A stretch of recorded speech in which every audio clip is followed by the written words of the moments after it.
Dr. John Hedegren's here from BYU. Okay, so our next two speakers are from BYU. So we're doing a total switch from red to blue. But John's down there in chemical engineering, and so he's going to talk to us today about optimization here. So, okay, thanks, Alan. I appreciate that. I appreciate the invitation to come. I've collaborated with several of you on projects and love working at the University of Utah and EGI. Just a great way to foster this collaborative efforts between industry and academia. I'm going to talk just a little bit about unlocking some of the data potential within organizations and what we've done working with organizations. I work with Meta as a consultant, working with companies that they work with that need to upgrade their organizations to be able to handle data and work with data, particularly in infrastructure build out of fiber optic networks. They're going to be building about $13 billion of fiber optic network in the next 5 years.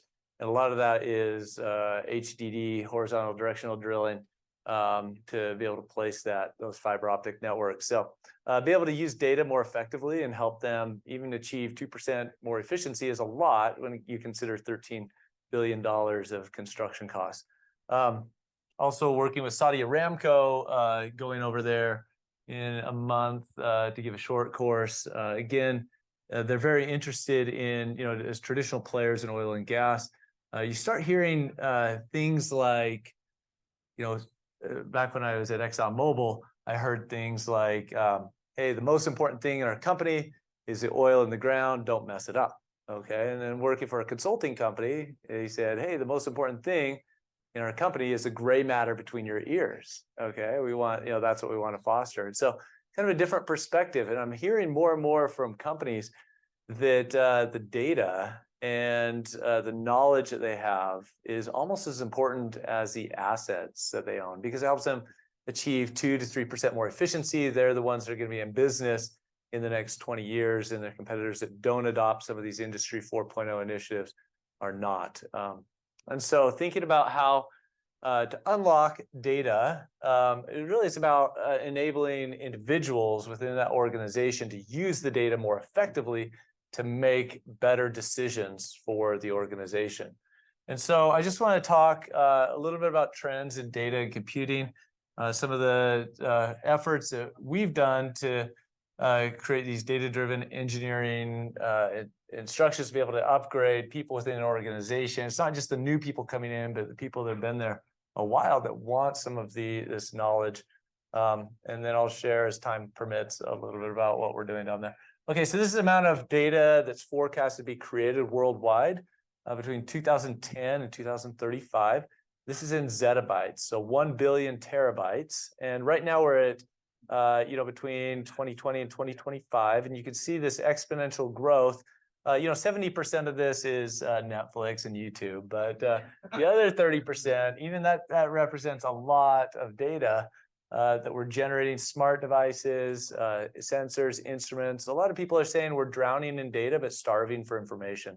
How do we extract that? Much like in mining, we heard about, to be able to extract the very valuable pieces out of that data.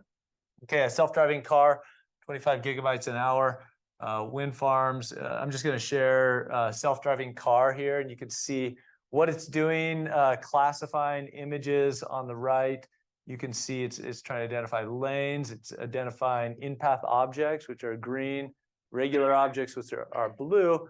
And this individual is going to get to a parking lot, okay, and then step out of the car.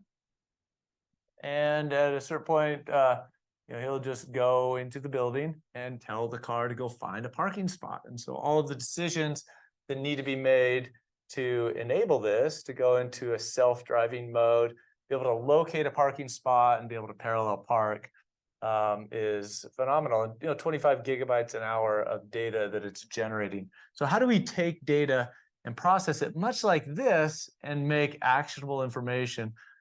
Okay, and so we look at trends in computing. This is, raise your hand if you know Fortran. Okay, I did Fortran as well. Okay, or COBOL or Pascal. Okay, and you can see the change in programming languages. This goes all the way up through 2022. And you're going to see, higher level languages that enable you to write more simply, MATLAB, Python, others that are going to be, Python just comes on the scene right here and is going up 2008. It's kind of, it's becoming more and more of a general purpose language for data-driven engineering. You can see up to 2022, it's at the top now, and it's still accelerating in terms of, but it might be a different programming language in the future. The main point is that we want to be able to tap into this type of infrastructure that's out there within an organization to enable people to unlock data within their organization. Okay, so data-driven engineering. I just want to tell a quick story. This is me in the pontoon of a deep water platform in the Gulf of Mexico.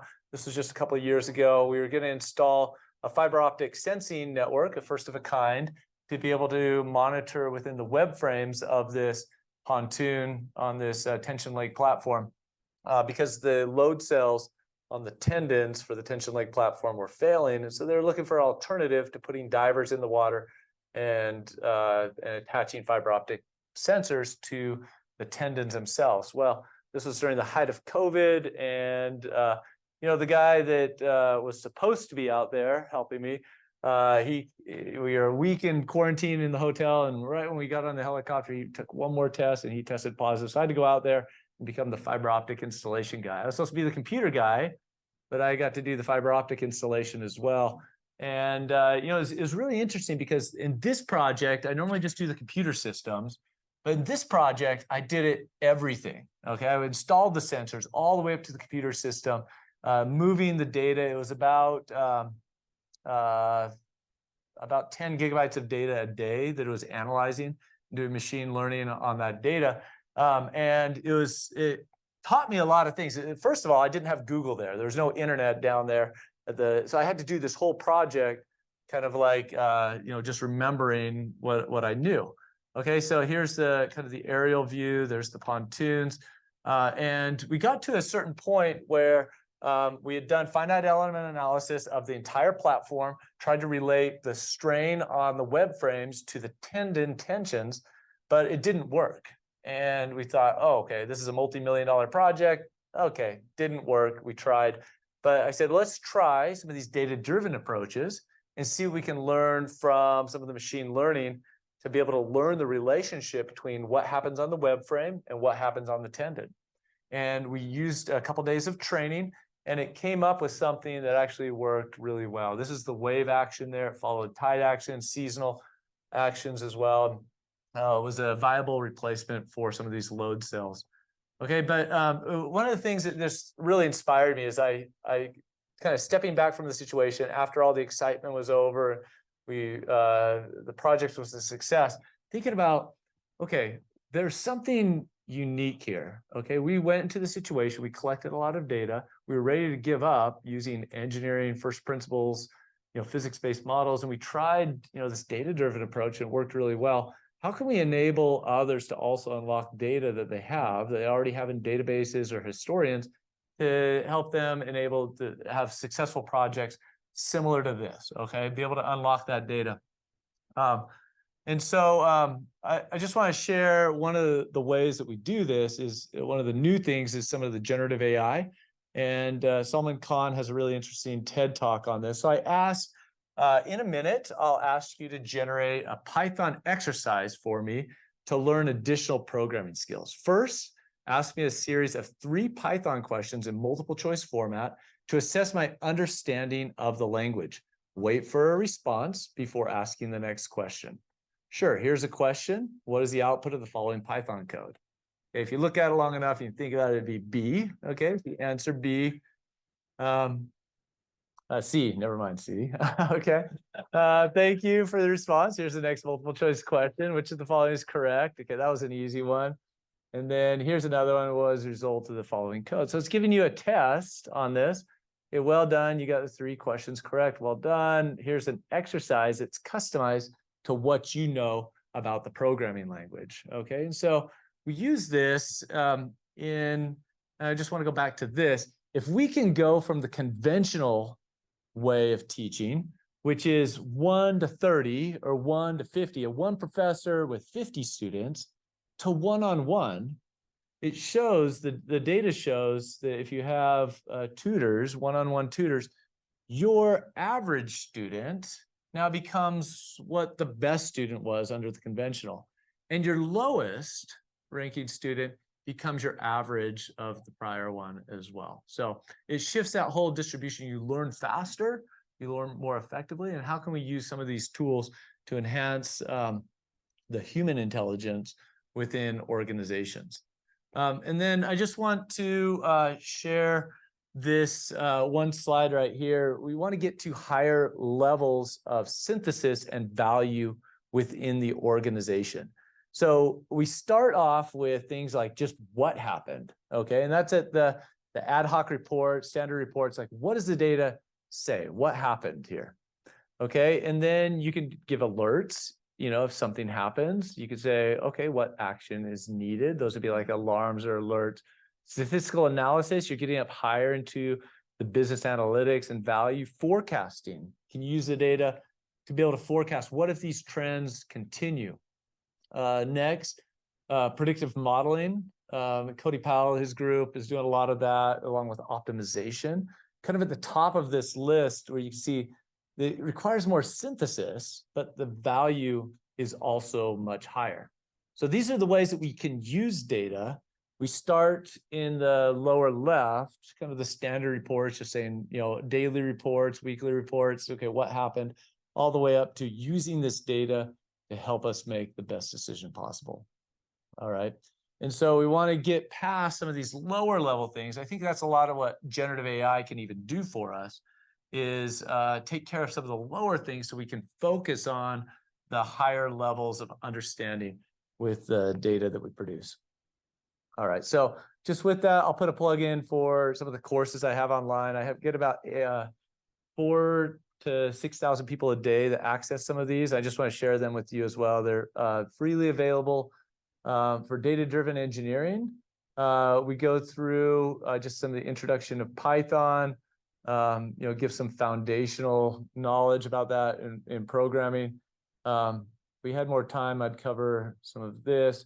We do a lot with prompt engineering, using some of these generative AI tools to give this one-on-one tutorial for you, so you feel like you have somebody to answer questions and give feedback. And so these are some of the ways that we teach students how to use some of this. Is don't just give me the answer, but help me find the error in my code without showing the answer. Okay, so you can ask it that, and it'll lead you along to help you, you know, create a similar example. Maybe you know MATLAB, you don't know Python, or maybe you know Excel, but you don't know Python. You can have it give examples based on what you do know. Okay. Data import as well. We do with more than just text data, audio data, video data, databases, microcontrollers, cloud computing, and web scraping. Okay. And I'm just going to go ahead to, okay. I think I just go ahead to one other example. So engineering optimization, that was at the very top level of what we want to get to for analysis and synthesis. So engineering optimization, how can we take the data and make the best decision possible? And I wanted to use a generative AI tool to help me design a tubular column. Okay, this might be a riser, it could be a drill string, something like that, that needs to have particular characteristics, meeting constraints. And you want to have it help you design this, okay? The diameter, the thickness of this tubular column. All right, so I'll ask it, first of all, optimize, okay, a tubular column. Just a little bit slower than the last one. Design with Python. And so it's going to say, okay, I'm going to show you some source code here that's going to, with some of the properties of the steel, it's going to put in some variables, it's going to put in some equations. So you can start with something like this and then customize it, or tell it to customize it for you, okay? And then I say, okay, I really want to understand this. So she'll explain it, how it set it up. But now I want to create a contour plot of the optimal solution. And then if I go a little bit further, okay, I also want to see the constraints on there, like what I'm dealing with in terms of, how can I make this more efficient? What's stopping me from reducing the cost of this or increasing the performance? And so in the end, you can have it generate things like this, where you might have a stress constraint, a buckling constraint. It'll show you the optimum. It'll show you the contour of the cost as well. So there's a lot of really nice tools now that can help you unlock this data for your organization, help you make more effective and meaningful decisions. Okay, so I'm just going to forward through a little bit more. Okay, down in Provo, we also have this some IntelliServe company that developed the wired drill pipe, for example, that helps you get a long string and high-speed data communication. So it's just an example within the oil and gas industry of new types of data that are available. And one of the reasons why we got involved with this is a similar thing. They can transmit high-speed internet along a drill string, but how do you use it? How do you use that to create a value proposition? Because it's expensive, maybe $1 million per drill string that you put this on. So how can you unlock the potential of that data? Also worked with, this is Facebook or Meta on their high altitude, long endurance aircraft fly at 60,000 feet. And I don't know if this web link is going to work here.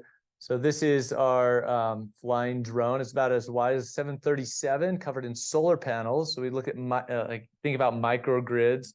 You store energy from the sun during the day, and then fly. It takes about 1,500 watts, so about as much as a hairdryer, to keep something as wide as a 737 in the air continuously at 60,000 feet in a 5-kilometer radius. And so they came to us with this problem. They could only keep it up for 17 hours during winter solstice at 35 degrees north latitude, and they needed to stay aloft for 24 hours. So can you optimize how this flies? And it did something really surprising. We built a digital twin model that modeled how this thing flies, and then we let the optimizer choose how it flies. Instead of flying in a circle in this 5-kilometer radius, it started flying in this kidney bean shape. And it was interesting because we thought, okay, that's odd, but it made it to 27 hours. Why is that? Why did it make it? And we figured out that it was able to do more banking into the sun by going in this kidney bean shape and be able to collect more solar energy and maximize how long it could stay in the air. So some nice, let's see if I can go back there. I think I just, back here. Okay, perfect. Okay, so also biomechanic regression. I'll just we do 3D analysis of running form, athletic potential, and my daughter had an issue this last February where she had an injury. She's a very good runner, and we went into a physical therapist, and they analyzed the hips, her hip drop, okay, and then suggested some exercises to be able to increase her efficiency and prevent running injury. And so we created this app that basically takes what the physical therapist does, but uses deep learning to analyze 33 points on your body just with a cell phone video. And so it's going to show me now running using that app that's just available on your cell phone. And so we want to try to make this data and data analysis available for everyone. So anyway, she's running a lot better right now and staying healthy. If you want to try out the app, there's a QR code there. You can just, take if anybody's a runner or anything like that, it'll analyze your running form for you. Okay. So, just go to there, submit a video, try to make it less than 30 seconds, but just, you running toward the camera, and it'll do deep learning to analyze your running form. Okay. So that's just some examples of some of the things that we're working on. Oh, and she moved to the #1 spot in the nation now. So she's the fastest runner in the nation and doing really well. And I think AI is part of that. Okay. Yeah. Okay, so a lot of digital twins, a lot of mathematical models. This is of drilling and developing autonomous systems. We want to be able to use these. So sometimes the drilling models are too slow, so we need to create surrogates that can help us be able to optimize with these models. Okay, and we're working as well on physics-informed, data-driven methods. So using physics-based principles within these data-driven methods to help with better extrapolation. So I'm just going to end there. I think I'm out of time, but thanks for your attention, and glad to answer maybe one question. Thanks, John. I know John's got to get back down to school, so probably wanted to catch up with that daughter so fast. Let's take a question and then we'll shift gears. Any questions for John? Okay, you went way over here, but I did. way over our heads, so it's thank you. Thank you so much. All right, thank you. All right, thanks. Okay, our next speaker is also from BYU, John Hartstickson, and he's the CEO of Oxion. He's going to talk about the future of hydrogen here. So, John, if you want to take over. Thanks. We're running just a little bit late, so I think we'll skip the next break. So if you need to take a break, just go take a break, all right? And we'll keep on rolling now.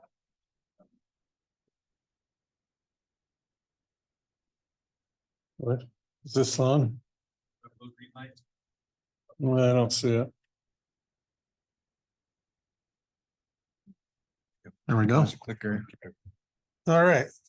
My name's Joseph Hartwigson, and I did go to BYU, but I went to the U of U first back in 1975 as a chemie freshman.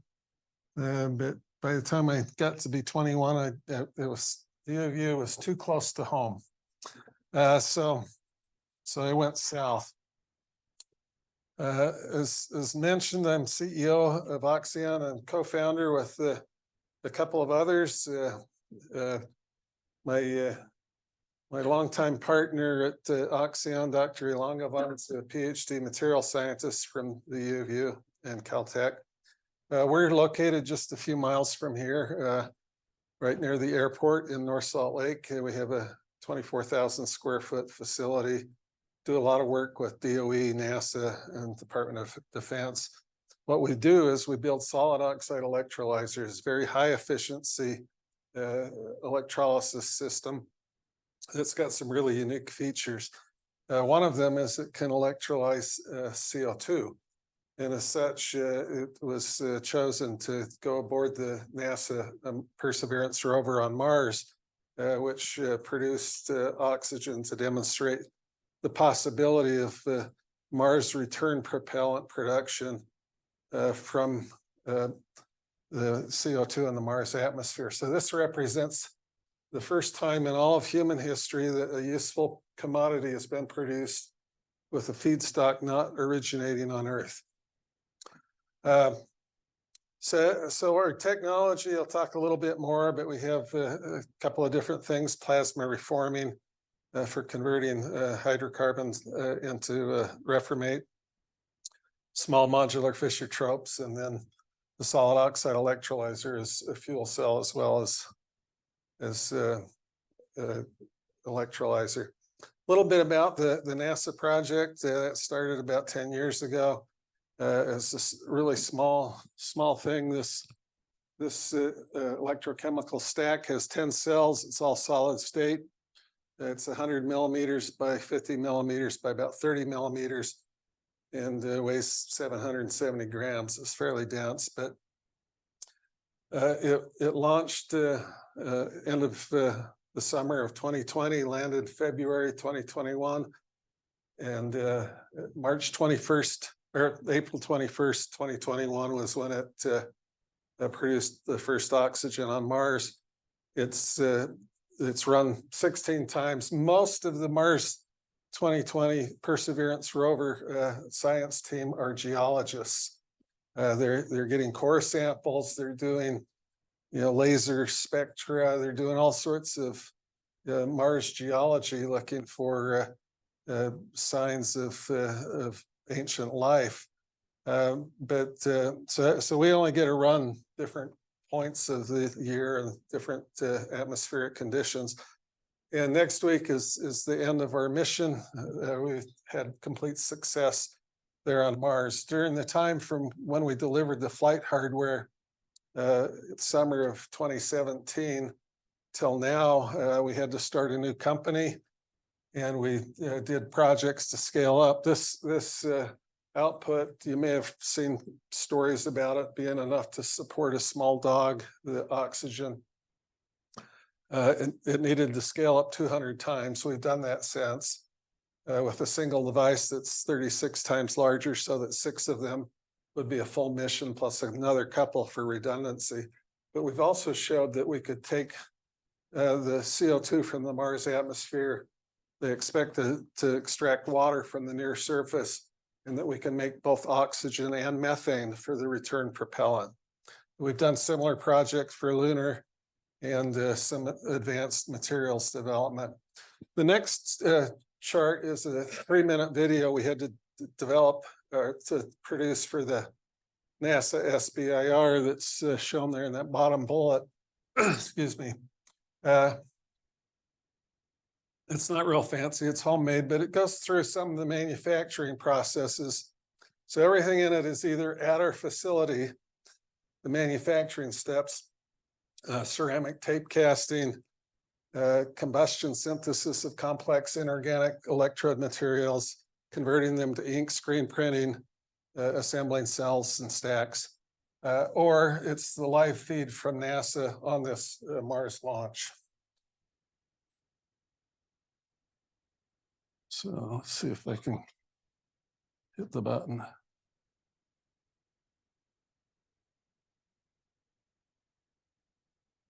No sound.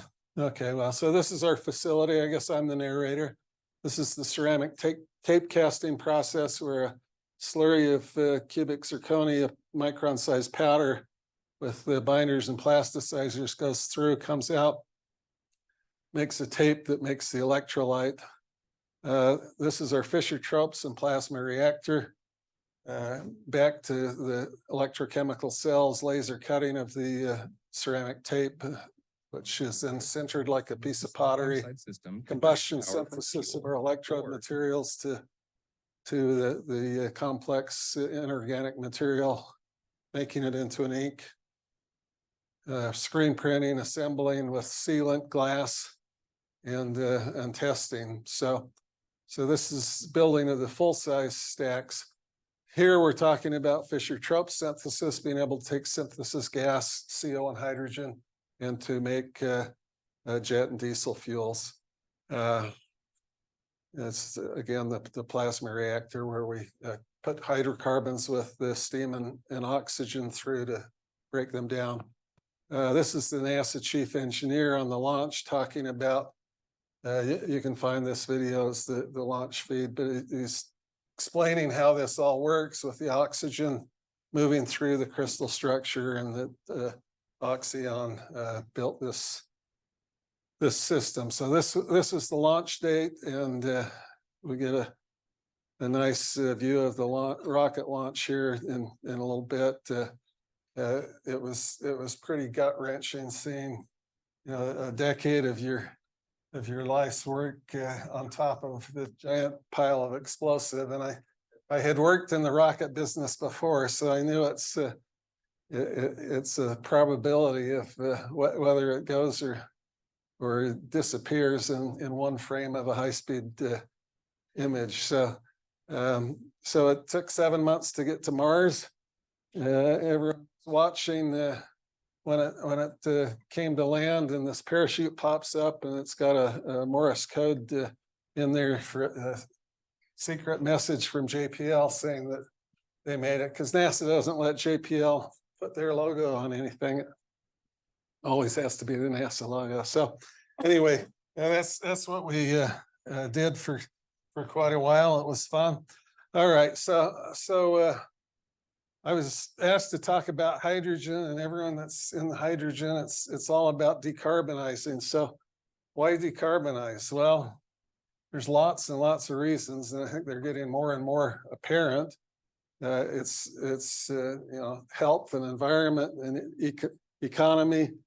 There's huge numbers of reasons, and ultimately there will be a resource limitation if you know, depending if you're talking coal or gas or oil, and where it may be sooner or later. But you know, the world governments have chosen to set goals, and if we're using coal, oil, and gas, we're not going to come anywhere near hitting those goals, and the temperature is going to keep going up. So there's a number of reasons why it's a big issue.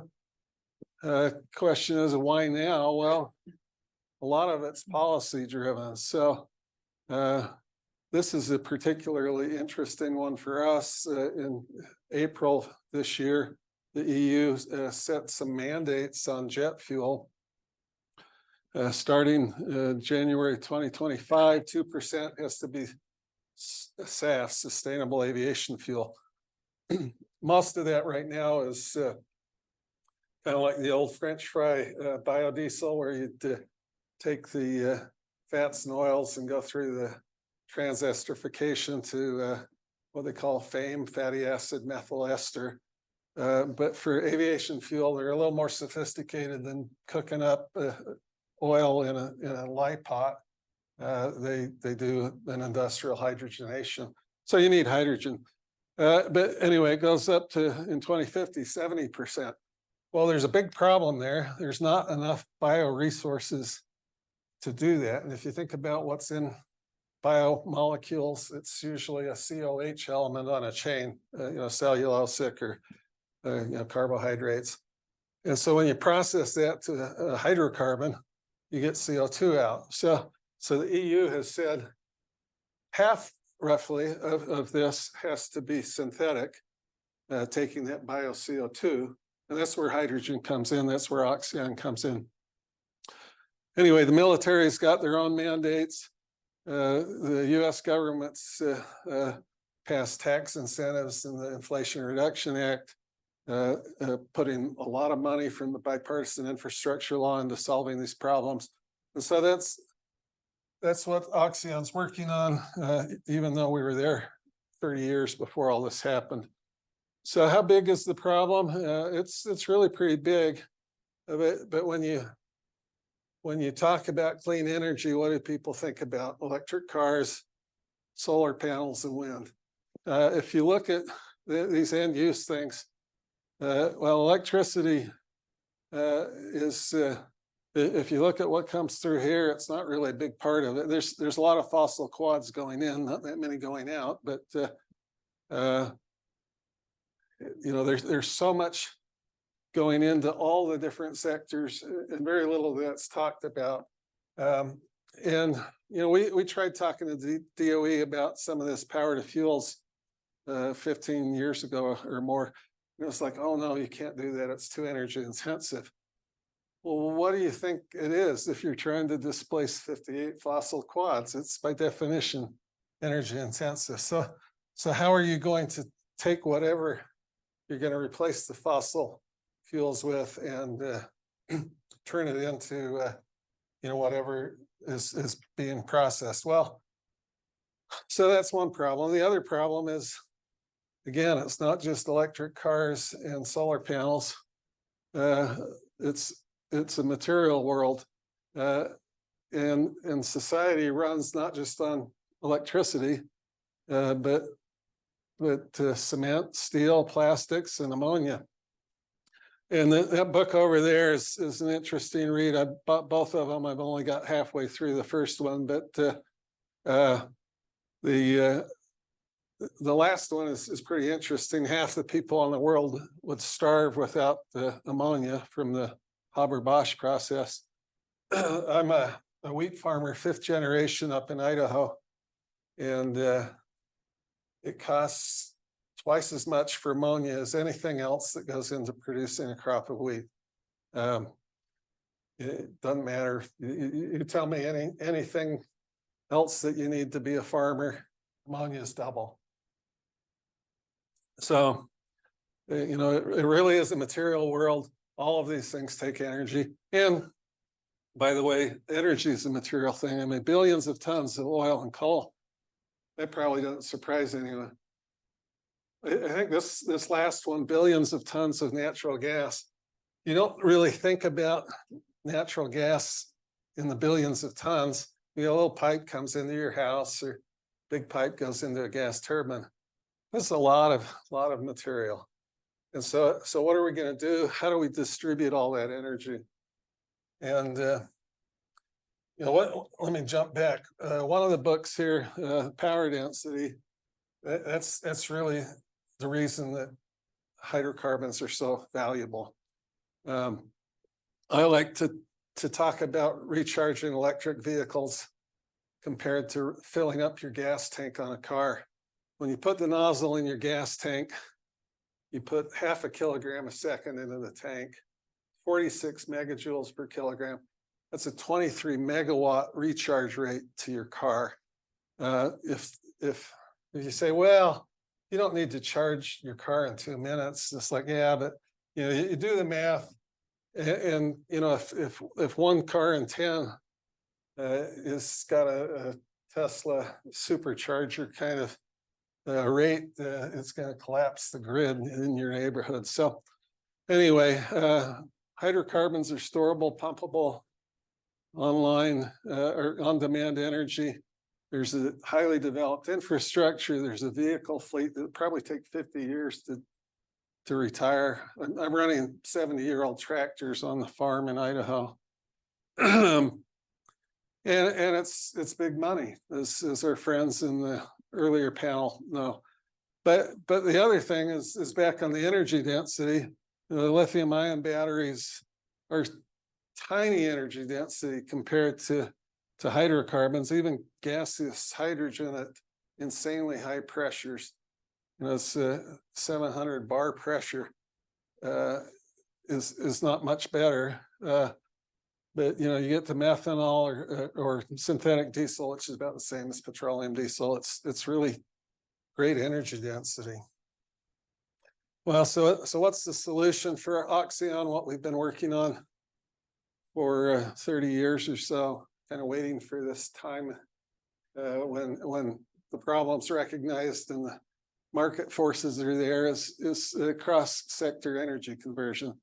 So when I started, our company was owned by a Norwegian multinational. We were part of the Norwegian consortium for solid oxide fuel cells that had a bunch of giant Norwegian companies that have since decided to split themselves up. But we were looking at North Sea natural gas to reformate syngas to electricity.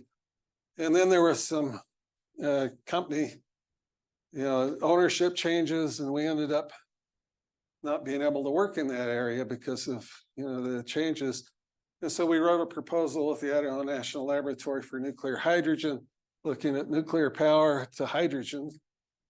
And that was the end, because, you know, everyone thinks, well, it's hydrogen. You just have hydrogen vehicles and water comes out your tailpipe and everything's lovely, and you don't have to worry about anything.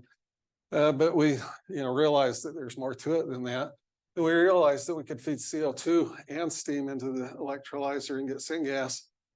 And we developed this plasma reforming technology for making the fuel cell run, and realized, well, we've got a couple of ways of making syngas. There's got to be something better to do with the syngas than go back to electricity, because electricity, unlike oil, the oil, there's not really any substitute, right?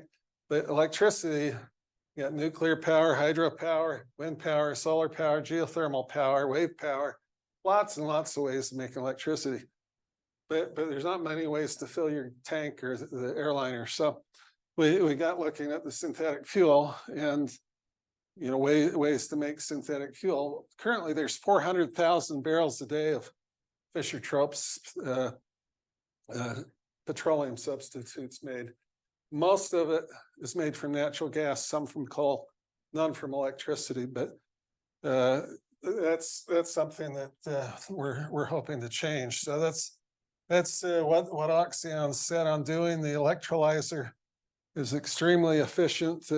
If you look at it in the control volume of the stack itself, on a power basis, you can have over 100% efficiency. That means it needs high temperature heat. Normally, we run at a voltage where that balances out, and then it's 100% efficiency within that control volume. Of course, there's resistance losses everywhere else, and that works because the reaction's endothermic, and so the I squared R losses just generate the endotherm that you require anyway. So it's kind of an interesting quirk of thermodynamics, but it's pretty cool. Well, so what do we do with hydrogen? DOE's had this hydrogen scale image out for quite a while. Oxion's focused on high temperature electrolysis to synfuels or to hydrogen for hydrogen fuel cell vehicles or ammonia or any of these other things. But what we're trying to demonstrate in our laboratory to show the potential is going to the synthetic fuel. So we have high temperature steam CO2 co-electrolysis and synthetic fuel. So I showed this to my team at a management offsite earlier this year, that there really is a wave of change coming. And waves come in sets. I spent some time in Hawaii as a young man, and spent a lot of time watching people surfing because you couldn't ever get very far from the beach. And they have some big waves there, but nothing like this. So, waves come in sets. The surfer may elect to not take this wave or wait for the next one. If you're sitting on a wave like this, you don't wait to take the next wave. You either ride it or you die. So that's kind of how I see what's coming with all this change. For the IEA prediction for electrolyzers, just in the next 4 years, they're saying going from 50 or 90 gigawatts, where current production's around 1 gigawatt. So anyway, Rodrigo Cox is a little bit insane, but he lived to tell his story. So that's all I have. I don't know if we have any time or if I talked it all away. Right now. So we got time for like 8 questions.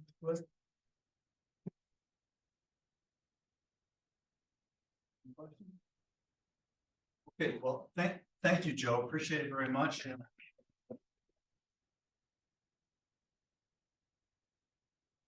Our next speaker is Andrew Hegwald from Dominion.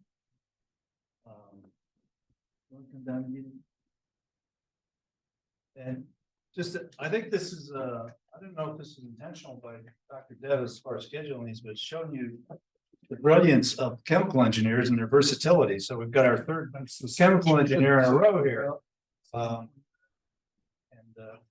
So that's great. So Andrew's going to talk to us. He's been working on biogas and all sorts of new initiatives at Dominion for several years. So Andrew's going to talk to us today about blending it with the methane. So great. Thank you, Al. You guys hear me? Is this on? Okay, great. All right. Well, great to be here. I recognize some of the faces. Appreciate Al and Dr. Dev inviting me back to my alma mater to speak about hydrogen blending. And again, I'm Andrew Hegwald with Dominion Energy. I'm the gas business development manager over our sustainability initiatives, which we're going to talk about. So next slide. Do I control the slides? Yeah. Right here. Oh, perfect. Thank you. So very quickly, some quick factoids on my company, Dominion Energy. First of all, you may have heard in the news that Dominion Energy recently announced the sale of their 3 gas utilities, and that is pending regulatory approval. But those 3 utilities in Utah, Ohio, North Carolina were sold to Enbridge, which is a Canadian utility. So this may be a little bit dated in a few months. That sale is expected to close sometime in the May to June timeframes. So heads up, you're going to be sending your gas bill to Enbridge now. not Dominion Energy as of next summer. But as of today, this is who we are, Fortune 200 company, headquartered in Richmond, Virginia, about 17,000 employees across 15 states. We're a big diversified gas and electric utility. I work on the gas side, formerly Questar. Questar was purchased by Dominion in 2016.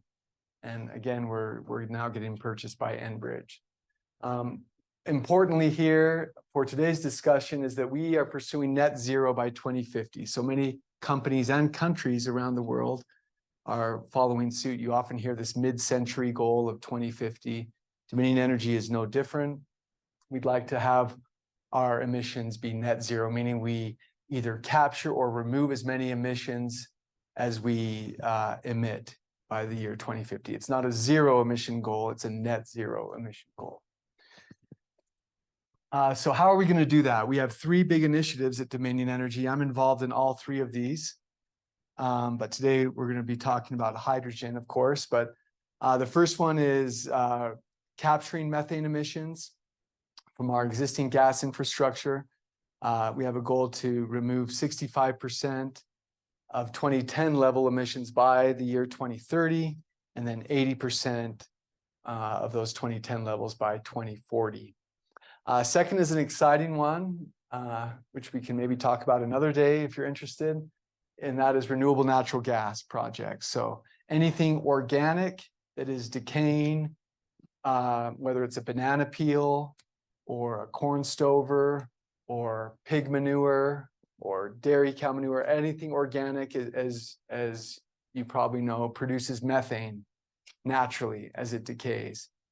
And so Dominion Energy has a partnership with Smithfield Foods, which is a large pork producer, to go into their big pig farms and to cover their manure lagoons and to capture the methane that comes off of those lagoons, clean it up to pipeline quality methane. We then relabel that as renewable natural gas and inject that into our system. And we're doing that right now down at a very large facility in Milford, Utah.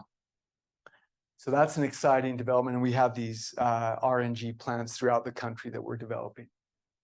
And then finally, the one we will be talking about in depth is incorporating hydrogen into the system. So we have a goal of blending 5% hydrogen into our distribution system by the year 2030, or at least having our system prepared to receive 5% hydrogen by 2030. And we're going to be talking about this project Therm H2. I'm the business lead for that. And that's one of the leading blending initiatives in the US. There's a handful of other utilities that are doing this as well, which we'll talk about. So why hydrogen? I call it the ABCDs of hydrogen. And Joe did a nice job talking a little bit about why hydrogen matters and how hydrogen is kind of this next wave in the energy transition that a lot of people have been waiting for and talking about. It seems to be here this time. Hydrogen is abundant, right? It's in everything. I shouldn't say it's in everything. It's in water, of course, and it's in all hydrocarbons. And that's very important because hydrogen really doesn't exist naturally. You have to derive it from something else, usually either water or a hydrocarbon such as methane. Hydrogen is broad. We like to say hydrogen can do everything natural gas can do, but with zero carbon emissions. So if you think about the natural gas markets, are heating, power generation, transportation, and industrial feedstock. Hydrogen can play in all those same markets, but again, with no carbon emissions. And that leads us to C, which is compatible. Hydrogen is largely compatible at low percentages with existing natural gas infrastructure. And we're going to talk a little bit more about that with our blending initiative. And then finally, why are we doing this? It's all about decarbonizing, right? We hear that every day, that's the way the whole world is going, is to try to get carbon out of our economy as much as possible. And there are some sectors that are hard to abate and others that are easier. So let's compare natural gas to hydrogen quickly. A lot of data here. There won't be a test afterwards. But hydrogen is the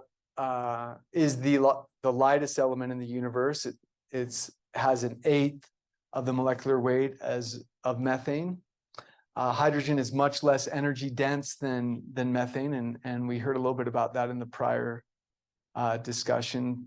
So it's about a third of the heat content of methane. That means in 1 cubic foot, there's fewer BTUs from hydrogen than there would be from methane. Interestingly, despite the fact that it's less energy dense, it does burn hotter than methane. So it's a hotter, faster flame and a shorter flame than a typical methane flame that you see on your furnace or on your stove at home. And then finally, and this is very important because safety is our top priority at Dominion Energy, and that is that it is much more flammable than methane. So methane is about 5 to 15% flammability. Hydrogen has a much wider flammability range of 4 to 78%. So we're taking all of this into account as we think about blending 5% hydrogen into our natural gas system. So why are we or how do we deploy this? We like to think of this in terms of a baseball analogy of hitting singles, right? We start very small and we grow from there. So this is kind of a model we use at Dominion, this learn, pilot, validate, align, execute. We're really at the pilot phase, that second box right now. We're not trying to deploy this all over Utah. We're deploying this in a very disciplined, measured way through our ThermH2 pilot program that I'll talk about. And really the purpose of a pilot is to learn and to de-risk. And that's very important with hydrogen. So who else is doing hydrogen pilots besides Dominion? So there's utilities in 17 states that are currently doing hydrogen pilots.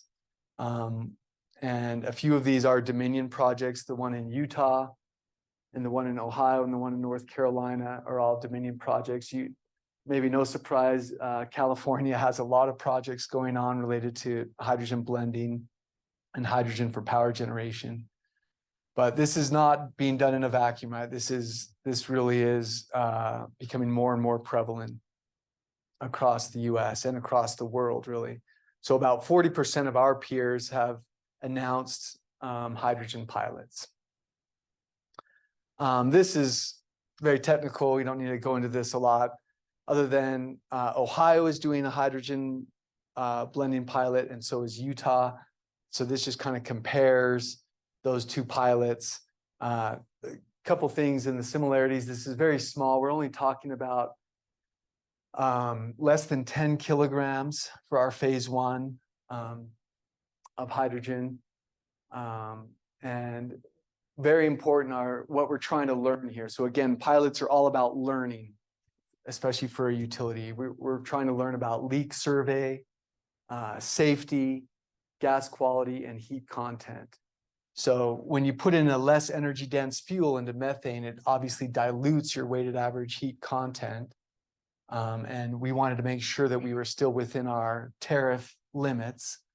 And that's one of the big things we were testing. In other words, we did not want to go in and change the tariff for all of Utah because of this 5% hydrogen blend. And that's one reason why we only did a 5% blend to start with. So let's get to it. So this is really what our project looks like. So that's 4 phases.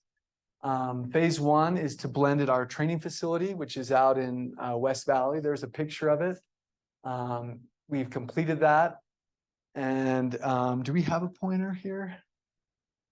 Okay, great. So again, this is out there today. You guys are welcome to come and look at our hydrogen blending if anybody's interested in a free tour. The hydrogen is located, let's see. Can you guys see the, oh yeah. It's located here behind what we call the blast wall. It comes around in an above ground 3/4 inch stainless steel pipe into what we call our blending building, where we are measuring what is 5% by volume. So as gas demand varies, that 5% volume amount also varies, and all that math is done here in the blending building. Then it comes out and is metered again above ground and goes into a gas chromatograph. So it's kind of a double check, and then it goes into the pipe over in this area, then goes underground and into the training facility.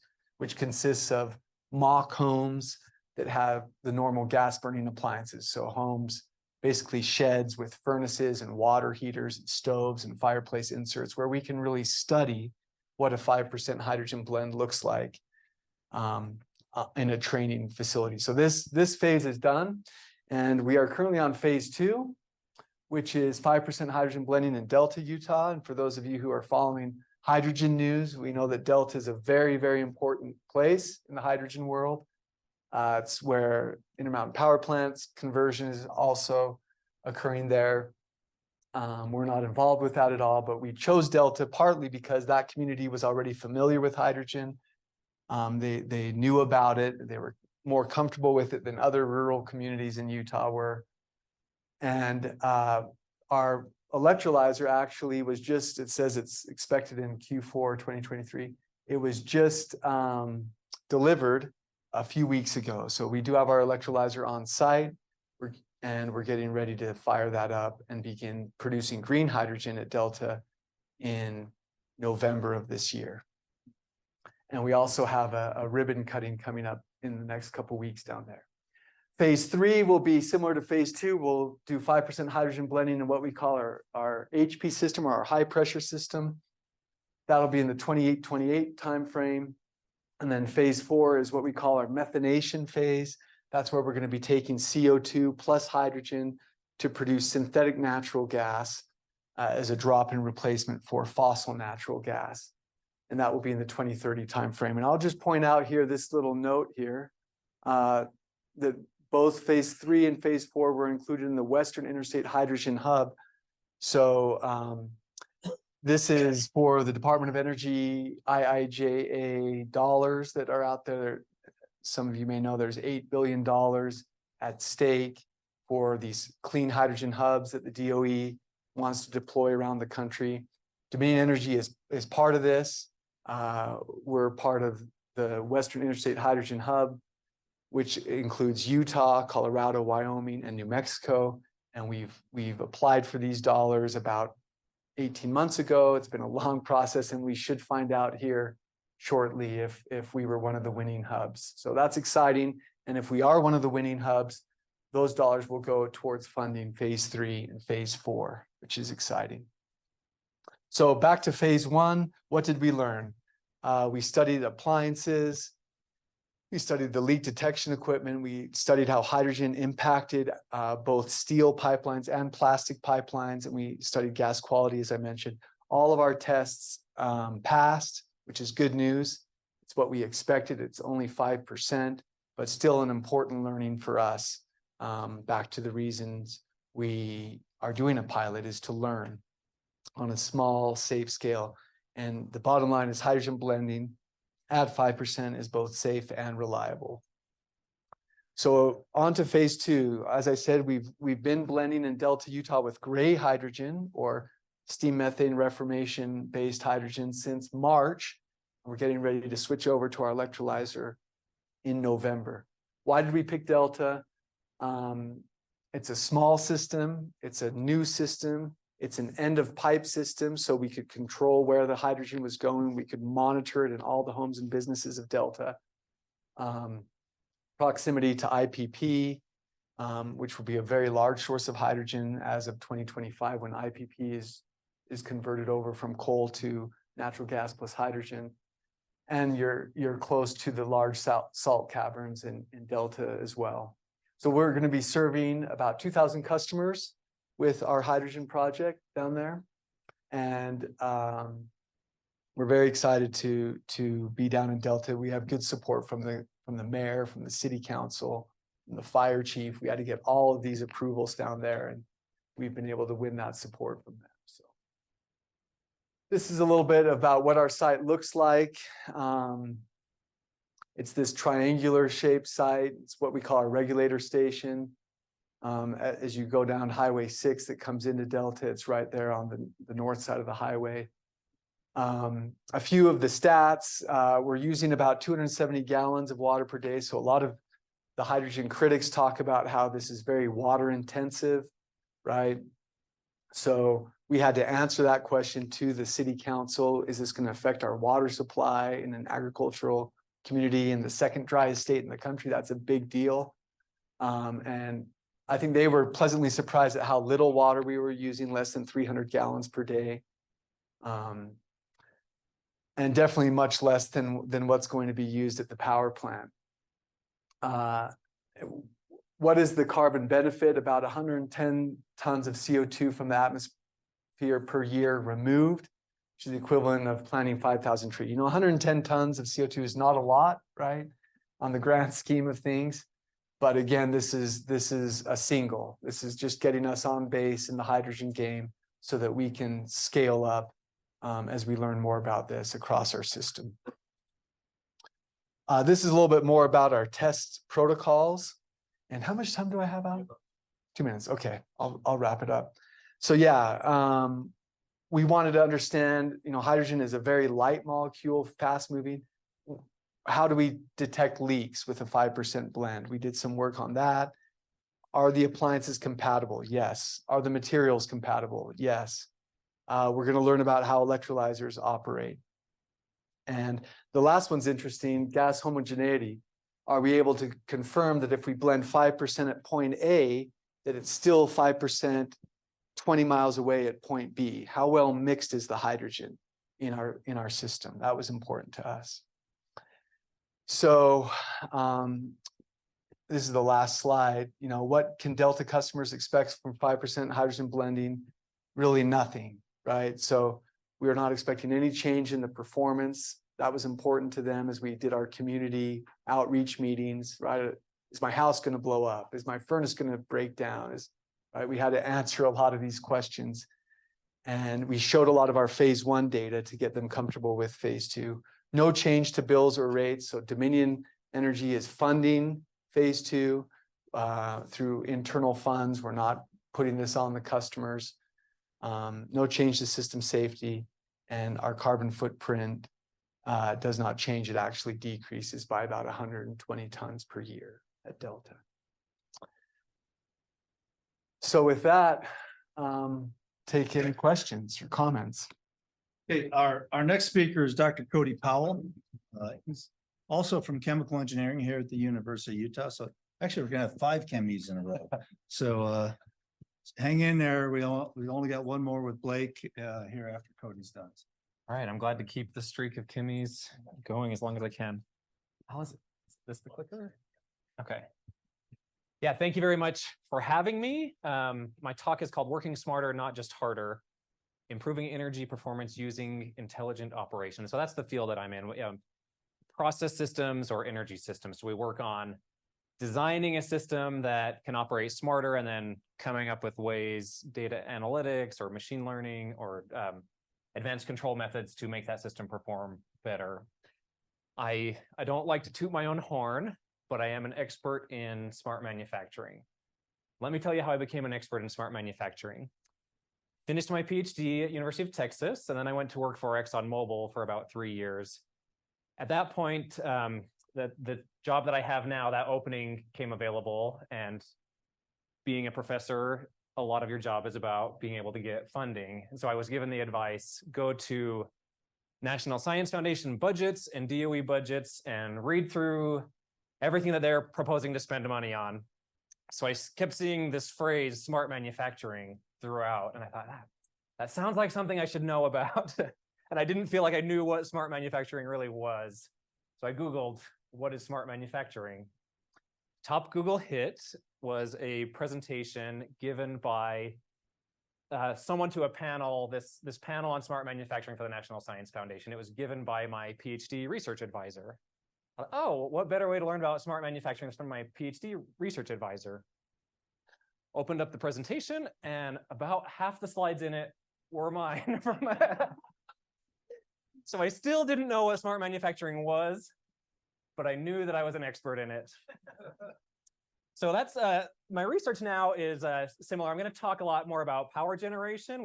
My research group, we cover a whole bunch of different areas. So I wanted to focus in on some fossil fuel work that we're doing and just some of the practicalities. There's been a lot of talk of hydrogen and decarbonization, and I want to talk about some of the practicalities there. And to me, this is a very real issue, whether you believe that that's environmentally driven or politically driven. It's there is this big transition. I saw Joe's wave. That was terrifying. Both the picture and the concept was terrifying to me. But that's what we do as engineers and as researchers. We try to figure out how do we navigate through a transition like this. So I'm showing data. This is from the National Renewable Energy Laboratory. This is showing the declining costs of photovoltaic solar over the last decade. And it's remarkable how fast those costs have come down. And we're seeing PV being installed in increasingly large numbers over the last several years. Pop quiz for the audience. Which state in the lower 48 has the most solar PV installed? It's California by quite a wide margin. So California is taking advantage of all of this really cheap solar energy. Here's another graph. This is the average energy price, the average electricity price in the United States. So California is another outlier here for the most expensive energy, the most expensive electricity in the country. So why do we think this is? So this isn't my class. I'll stop asking these interactive questions. So really, so solar is getting cheap. The panels are getting very inexpensive to install, and you can do that in these small quantities. And then the grid, all of our buildings, the grid itself, our fossil generators can sort of absorb that swing. But once you start installing renewables, intermittent renewables like PV at a large scale, that creates all these other system effects that we've got to worry about. This is a study. This was kind of a toy study. I had one of my students design actual energy generation systems for different cities. So we took at 4 different ISOs on the grid. So wherever we could find data where we actually got like time of use pricing data, real-time pricing data, we looked at that data and we looked at, okay, how do we design an optimal energy system? And we showed getting increasing levels of renewable energy percentage. So this is 4 different areas. We've got New York ISO, California ISO, Wisconsin, and then Texas. So here on the y-axis of each, we're showing the levelized cost of electricity. So how much does electricity cost? This was a greenfield study. So we were assuming you could hypothetically build a whole new grid with all the generation you needed. And then we looked at, okay, how could you provide the most renewable energy in the cheapest way possible? So on the x-axis is the renewable fraction for each of these areas. So we looked at the economics of how this would all play out and calculated over the lifespan of our system, what would the cost of electricity be? So I'm not trying to make any kind of a political statement at all, but we factored in, okay, in real terms, to make renewable energy cost competitive with fossil energy, you need to have either a subsidy for the renewable energy or you need to have a carbon penalty. So we used a carbon tax to show this. And in each of these graphs going up is a different level of a CO2 tax with all the different colors. So the CO2 tax obviously makes energy overall more expensive for the consumers. So we found that the renewable fraction, I mean, surprisingly, you can get a whole lot of renewable energy onto your system. Like in California, that optimal percentage with no carbon tax is about 35%. So you can do this in percentages, but then the higher up you go in renewable fraction, the vastly more expensive this all gets to do and to manage. And if you did a little thought experiment, and I want to be fair to, so what we included in here was a thermal generating power plant. So we use natural gas and solar and wind, and then a battery system. So if you do this thought experiment, if you're in Salt Lake City, let's imagine that it's the middle of January, and we have eliminated natural gas from our homes. We're all relying on electrical heating, and all that electricity is coming from renewable energy sources. Just think about this winter we had in Salt Lake over the last year. We went long periods of time without seeing the sun. That wasn't really fun. So to make this actually work, to actually fully 100% decarbonize and get to 100% renewable energy, what you have to do is you have to build massive solar farms or massive wind farms, and then massive battery systems or alternative energy storage systems that are capable of shifting that usage from the times when renewable energy is available, predominantly in the summer if we're talking solar energy, storing that in the summer, and then getting that to last all the way until the following winter. And I'm not trying to be pessimistic or anything here. And actually, there's a lot of optimism here that we can get pretty deep into this curve before we start seeing these very high costs of energy. This also motivates the idea of needing low cost and massive scale energy storage. And so I think that's where hydrogen can play a major role. I'm super curious about that ACES project with the cavern storage and how that all will pencil from an economic point of view. So this is where we are today. If we're using technologies that we consider ubiquitous today, these are what these curves like, and you start to get this exponentially high cost of energy the closer and closer you get to 100% renewable energy. Geothermal is awesome. Yeah, thank you. And geothermal is amazing. So part of this, the reason of this slide is to motivate, hey, we need to develop these technologies. If we want this to be a realistic proposition, we don't want to see our energy costs, quintuple as we go through this transition. We need to develop these technologies. We need technologies that are low cost, massive, and dispatchable. So what is doing this currently? This was a study that my student, Dr. Jacob Tuttle, did a few years ago. We looked at power generation data. This is from the Huntington coal-fired power plant. In the top, this is pre-EIM. That EIM is the energy imbalance market. So this was before Rocky Mountain Power entered into California's energy imbalance market. The coal power plant was working as it was designed to work, operating near its peak load, near its max load most of the time. After they entered the energy imbalance market, so now we're using coal in Utah to help provide the dispatchability for renewables in California. Now this is what's happening. So we're seeing that these coal plants, and I remember distinctly hearing from so many people that coal power plants cannot do this. Coal power plants cannot load follow, they're not flexible, they're not dispatchable. And I think this is a testament to all the folks who work here that you can run this amazingly complex piece of machinery in ways that it wasn't really designed to do to make this work. So I think it's important, and a little backstory here. This power plant is in Huntington, Utah. This is my hometown. Like literally, I drive 10 minutes up the canyon, and that power plant's there. My parents both worked there growing up, so this is near and dear to my heart.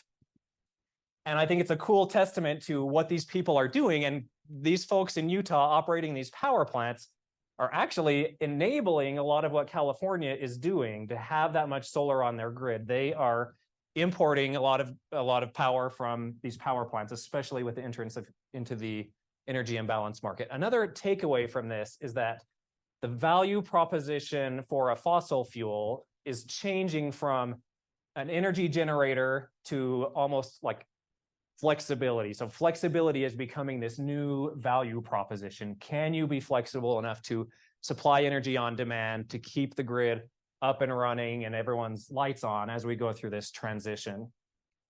I spent the last year on sabbatical. I'm going to take way too long if I have all these jokes. I'm married to a French woman. When I became eligible for a sabbatical, I had this decision. Should I take a sabbatical to France and try and be near my in-laws and explore the beautiful country of France? Or can I go to Emery County? And hands down, you got to go to Emery County on your sabbatical.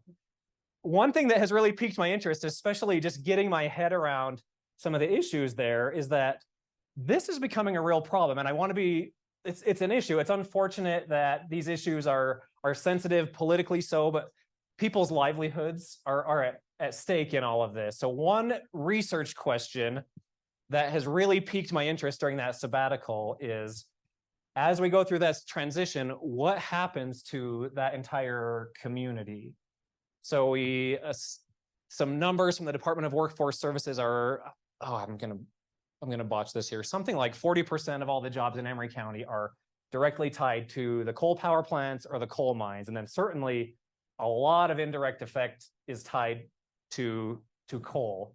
So I think this is something that we should all be focused on as we talk about the transition. This isn't just a clean energy revolution. We need to make sure that there is a soft landing and economic transition for communities like this as we study these problems. So I wrote a proposal this last summer about studying what are potential economic replacements for coal in these communities. And I'm really hoping that that gets funded because I think there are some really promising things on the horizon, including potentially nuclear power there. All right, so the premise of my talk is, can we work smarter and not just harder?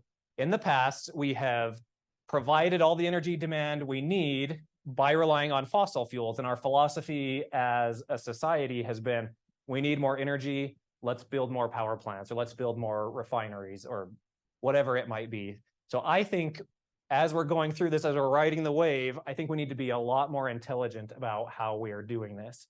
So I wanted to show some examples. I'm going to skip this one entirely, actually. We have done some work. This is an older project. This was funded because of an EPA mandate for these regional haze laws that were being imposed on the power plants down there. So the power plants are being told you need to install post-combustion NOx removal, which would be done with a technology called selective catalytic reduction. This would have been, I think per power plant, the Huntington plant and the Hunter power plant, which is about 15 miles away, would have been about $250 million investment for each of those plants. So we got funding from Pacificor Rocky Mountain Power to study, are there better, more cost-effective ways of reducing NOx? Because that essentially, that probably would have shut the power plants down had that rule been enforced. So we got funding to use artificial intelligence to try and optimize the combustion process. So a coal power plant is remarkably complex. When I worked for ExxonMobil, we would have teams. I mean, we had, just on my team of doing modeling and optimization of our chemical plants, I don't know, we had 30 or 40 people with PhDs doing this really detailed modeling. In the coal industry, they don't have that kind of margins on their product. They don't have those kind of resources. And coal combustion is very, very complex. So this is what it looks like. This is my student's graphic.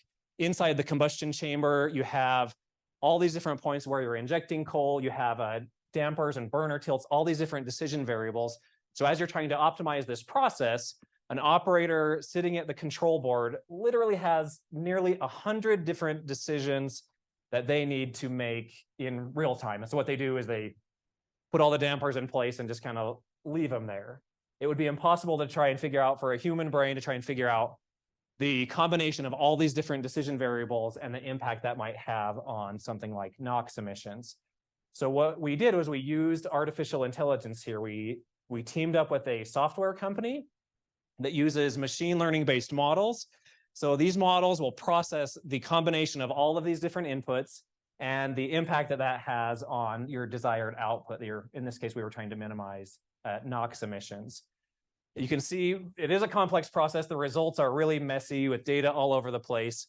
Here we're seeing what range of capacity the power plant is operating in. And then on the y-axis, we see the NOx emissions. And they don't want me to share the absolute NOx numbers. So this is before we did the project. All the dots that are in the gray, all the dots that are in the red are after we did this project. So this is another cool story here, that my PhD student who did this is a brilliant guy, the smartest person wearing overalls you'll ever meet. He was an NSF graduate research fellow. He came from Emery County as well. And so it was really serendipitous that we got to go back to our hometown and work on this project together. So the results are pretty tremendous. And you can see I am cheating a little bit, or there is a lot of overlap. This is messy. It's not just clearly better or worse, but it's probabilistic. So for the most part, you're doing much better when you optimize using this technology. When you average everything out, we did this project over the course of a couple of years, and these are the data from the quarterly reports that we would produce. So this is pre-project, how much NOx we're producing, and then pretty much quarter after quarter, we're getting better every single time. And in total, a project that was about $400,000, we were able to reduce NOx in the Huntington power plant by roughly 20%. So a really cool, fun story that I've been happy to be a part of. We had another student, we had this software installed already and the licenses paid for. We took a team of our Industrial Assessment Center students down to that same power plant, and we looked at, could we optimize their cooling towers? So they have these large cooling towers. There's actually 12 of these cells. This cooling tower itself consumes on the order of 2 or 3 megawatts of power. So we wanted to look at, well, what happens if we installed this same AI-based software on a cooling tower? So now we're asking the software to learn. They have all these different fans. Each of the fans is controlled by a separate variable frequency drive motor. But you can see this cooling tower is quite old. As it gets old and it wears over time, the performance would change. So this AI software actually keeps up with that performance, and it tries to, well, it does figure out, okay, what are the optimal positions of all of my VFD fan speeds here? So this is what it looks like. We install this. This is the machine learning based process model. So we solve an optimization problem using particle swarm optimization that feeds in the optimal set points into our cooling tower, and then it actually runs. So we got really nice results on that too, where we see this is the return water temperature coming into the cooling tower. We're able to see this, again, pretty much across the whole range, this dramatic improvement in efficiency. And we did a study for about a year long, simulated, and we found that this software could reduce energy consumption of the cooling tower by about 7%, which is pretty substantial, especially when you're doing things at this scale. We were able to pivot the funding that we got from PacifiCorp into a large Department of Energy project, about $4 million, to do something very similar at the Hunter power plant, except, and this was all funded under the Trump administration, and we're not getting nearly as much love from the Biden administration on projects like this. So the idea was, going back to this graph, if you remember this, the idea was, okay, we've successfully demonstrated that you can optimize a system like that. What about optimizing a system that is fluctuating so dramatically like this? So we introduced a new way of dealing with these fluctuations. So normally this software works by you compute your models, they're all static or steady state models. So when you compute that optimal solution and implement it, you hold that solution for several hours. But if the plant is ramping like crazy, you hold that solution. Meanwhile, the plant has gone a different direction and your solution is no longer valid. So we've been working on building in dynamics into these models. So it doesn't just predict what's my steady state performance. It predicts what's my performance. And if I make all of these moves into the future, how does that performance change over time? So we've looked into that too. This is a different student, Landon, that did this project. So we built these dynamic machine learning based models using something called a gated recurrent unit. This is another thing that I don't know how this works, but I'm an expert in it. Just kidding. Okay, so basically this model, it's a machine learning based model based on regression, based on just giving it a bunch of data. But this model with all the different recurrency here has a way of tracking how each of your different decision variables will have an impact on your overall performance. So we do something similar here where we solve this in real time, but now we're trying to make predictions. If we know the plant is ramping up or ramping down, we are now planning out a trajectory of, okay, here's where we think the plant is going to go. Here's how you should be moving all of those different decision variables over that trajectory. So these results, I just got these literally yesterday. These are like hot off the press. We are co-optimizing NOx and our overall heat rate. So these are the results that we're getting from the Hunter power plant. And these have not been vetted yet by PacifiCorp, so I'm not showing any units here. But we're seeing a pretty substantial reduction in NOx pretty much across the board. I don't quite know what's going on there, but really want to dive into that. And then in terms of how much coal you burn per megawatt hour that you produce, we're seeing an across the board improvement in performance. So our previous study, we estimate that the coal saved here. So what better way to decarbonize than to take an existing asset that is burning carbon and use less of that carbon to produce power. We estimate on the order of about $1 million a year in fuel savings. So this might seem like a pretty small change, but it's actually can be pretty substantial, again, when you're doing it at this large scale. I will wrap up, yep.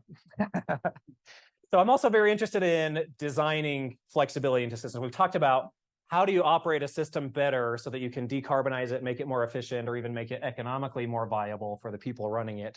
So I really like this idea of starting to, as we start this transition, as we start riding the wave of building systems that have more flexibility into them. This is a project that we've also proposed for Emery County. This one did not get funded, unfortunately, but this is for decarbonization of the industrial process heat. And I think this is a big challenge. Again, solar's getting really cheap. We're sort of figuring out batteries. I think a major challenge is how do you decarbonize industrial process heat? So we've designed this system that has solar thermal energy with storage built in. You can create steam using solar energy. Then we also found a vendor who could do a dual boiler that could do natural gas and hydrogen. So this is really a triple source boiler. So you have the system that can be really flexible so that it can adapt to these changing energy demands, but still reliable and still decarbonized. Another proposal that we've just submitted a concept paper for is actively installing storage at a manufacturing site. So this is where that smart manufacturing comes into play. How do you get manufacturers to be responding? How do you get them to be more flexible? And we've identified, for this particular project, we've identified several different value propositions for storage here. So they can participate in demand response programs, use solar more effectively, reduce peak demand, and then reduce process impact from outages. All right, so just to conclude, this is a simple slide. My thought is, I think there is a lot of low-hanging fruit where we can just operate more intelligently. That we saw some of those results. I think as we think about building systems, I'm a huge fan of these hybrid energy systems. And what we've had other research that shows that if you're willing to hybridize something like natural gas with something like solar, that gives you this extra flexibility. You can actually get more solar out of your process because you've built in this extra flexibility and reliability. And then finally, if we are riding this big wave and going through this transition, I just hope that we're doing that intelligently. You hear from the ivory tower folks, like maybe that's me, about how we're gonna flip this switch and suddenly be decarbonized. And I think in practical terms, it's gonna take us a lot longer to do that. And so we need to be thinking about the systems that we're building, the infrastructure that we're building out, and really importantly, the people that that's going to affect as we do this. We are funded by a number of different agencies. We're energy systems, so we're versatile and we can get funded by a bunch of different agencies. We're just trying to figure out how do we make all these different sources of energy work together better. All right, thank you very much for your time. Pretty cool for Emory County, so must have tripled the number of PhDs down there. That's good. Let's have a question for Cody and then we'll go to Blake. Yes. Hi, Cody. Charlotte University. How do you store thermal energy? Do you use molten salts? Great question. Yeah, that's a function of temperature. So for that what I showed you was a lower temperature application. So we would just use a synthetic oil of some sort. As you get up to higher temperatures, molten salt becomes easier to manage, better storage capacity, those kind of things. But you have to keep the temperature high, or otherwise the salt will solidify. Oh. I would love to. All right, thank you. Okay, thanks, Cody, so much. Okay, our next speaker is Dr. Blake Billings. Now, Blake, are you from Emory County? I'm not. He's a chemical engineer, though. Well, he is a chemical engineer, so like 5 in a row here. So Blake's going to talk about the grid, and he's a postdoc, works with us at EGI, so we really appreciate it, Blake. So take over. Thanks, Alan. Just got his doctorate. I did, yeah, and it's fitting I'm following Cody. Cody was my PhD advisor, so basically you could have just listened to Cody twice, or me after Cody, and you get somebody else to talk about. But it's all in the same lab. It's really good. So today my topic today is energy use in the grid, talking about electricity specifically, what we're doing with electricity and why it's changing right now. So I wanted to start off with just talking about what the grid kind of looks like, what the electrical grid kind of shows us, right? So we split it up into 3 separate categories. We have the generation side. We've talked about that a lot this conference, and just how we're changing that side in many aspects. We have the transmission part. I know Dr. Parvania pretty well. I defer to him on most of that with what he's researching in his group. But then we have this energy distribution side, which is where you and I turn on the lights every single day when we go home, go into the office. Every single thing that we do basically in the world today uses the electricity on this side. But the whole thing is kind of, I don't want to say old, but it's not living up to the standards that we needed to today. So historically on the generation side, it's operated to meet the supply. We as consumers expect there to be electricity when we flip the switch. When we want it, we need it. And that's what's determined it for the most of the past. Basically, when we need electricity, that's what happens. And it's mostly made up of combustible fuels. They're easy to store, they're readily available, they're easy to control. You can feed more or feed less to produce electricity in certain ways. So then if we move to the transmission part, historically it's meant to deliver reliable power to the people who need to distribute it to the customers, you and me. And it's usually regulated heavily across states because we don't want to create these monopolies within states or cities or things like that. And then it's built to carry large amounts of power from a power plant that creates it to the homes of people that are using it. And then we go back to the distribution side. Historically, these were the people that were making the decisions, right? These are the ones that say, we want this kind of power. We tell you when we want power by turning on our lights, turning on our TV, turning on your refrigerator. I guess it runs automatically, but we determine when energy is supposed to be demanded, and it's regulated at that end to prevent this monopoly and promote the reliability within the systems. And it's built a culture of reliance, and where you and I, it's a big deal when the power goes out. It's a big deal in many spaces. We think about here at the University of Utah, when the power goes out at the hospital, we have problems. It's just a fundamental aspect of our society today that power needs to be there when we need power. And so as we change, as the grid starts to change, as we start adding different amounts and different sources of electricity, we have to think about the relationship between how we're generating the power and how we're using the power. And is there a way that those two can interact? And is the way that those are interact changing because of the power sources that we're putting on? And I think that we've talked a lot about some renewable sources and things like that and how those are changing how the grid operates. Cody did a good job talking about that in relation to the coal plants and what's happening in California. And I kind of want to move that a step further and talk about this infamous thing called the duck curve. I hope people have heard about the duck curve, but I'm going to explain it a little bit to make sure everybody knows what the duck curve is. So this came out in probably back in 2012, 2013. And this is what the California Independent System Operator, CAISO, what they were talking about when they said, okay, we have this demand curve. We want to see what happens when these renewables are added. And if we add more renewables, what's going to happen to the demand curve? So basically, I got some data from about a month ago on CAISO. They're readily available. You can look at everything they're doing. But this is basically what the demand looks like for a typical summer day in the California System Operator. And this is the demand. As you can see, people wake up in the morning, they turn on their lights, everybody leaves and does their thing. And as it gets hotter in the middle of the day, we turn off the air conditioning, we go home, we turn on the TV, turn on your electric stove, and you crank up the stereo. And then at about, let's say 8 o'clock, 9 o'clock, everybody starts going to bed, and it drops and does the same thing every day.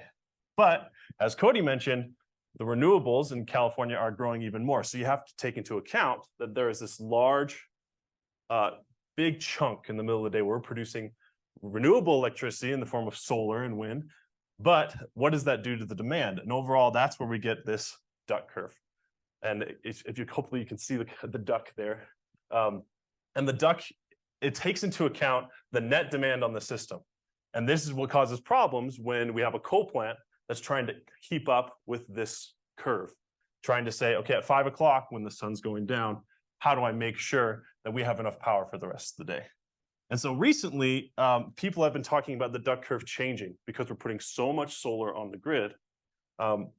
We call this now the canyon curve because it's getting so deep with so much solar and so much renewables being put on the grid. And this is from the EPRI in California and their new metrics for what's happening. And so I knew today I was going to be presenting for more geologists than I ever have before. So I'd like to present a new canyon that you guys have never seen before.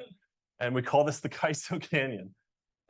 This is our representation of the full year this year, 2023, and what has happened across every single day of that year in terms of a surface.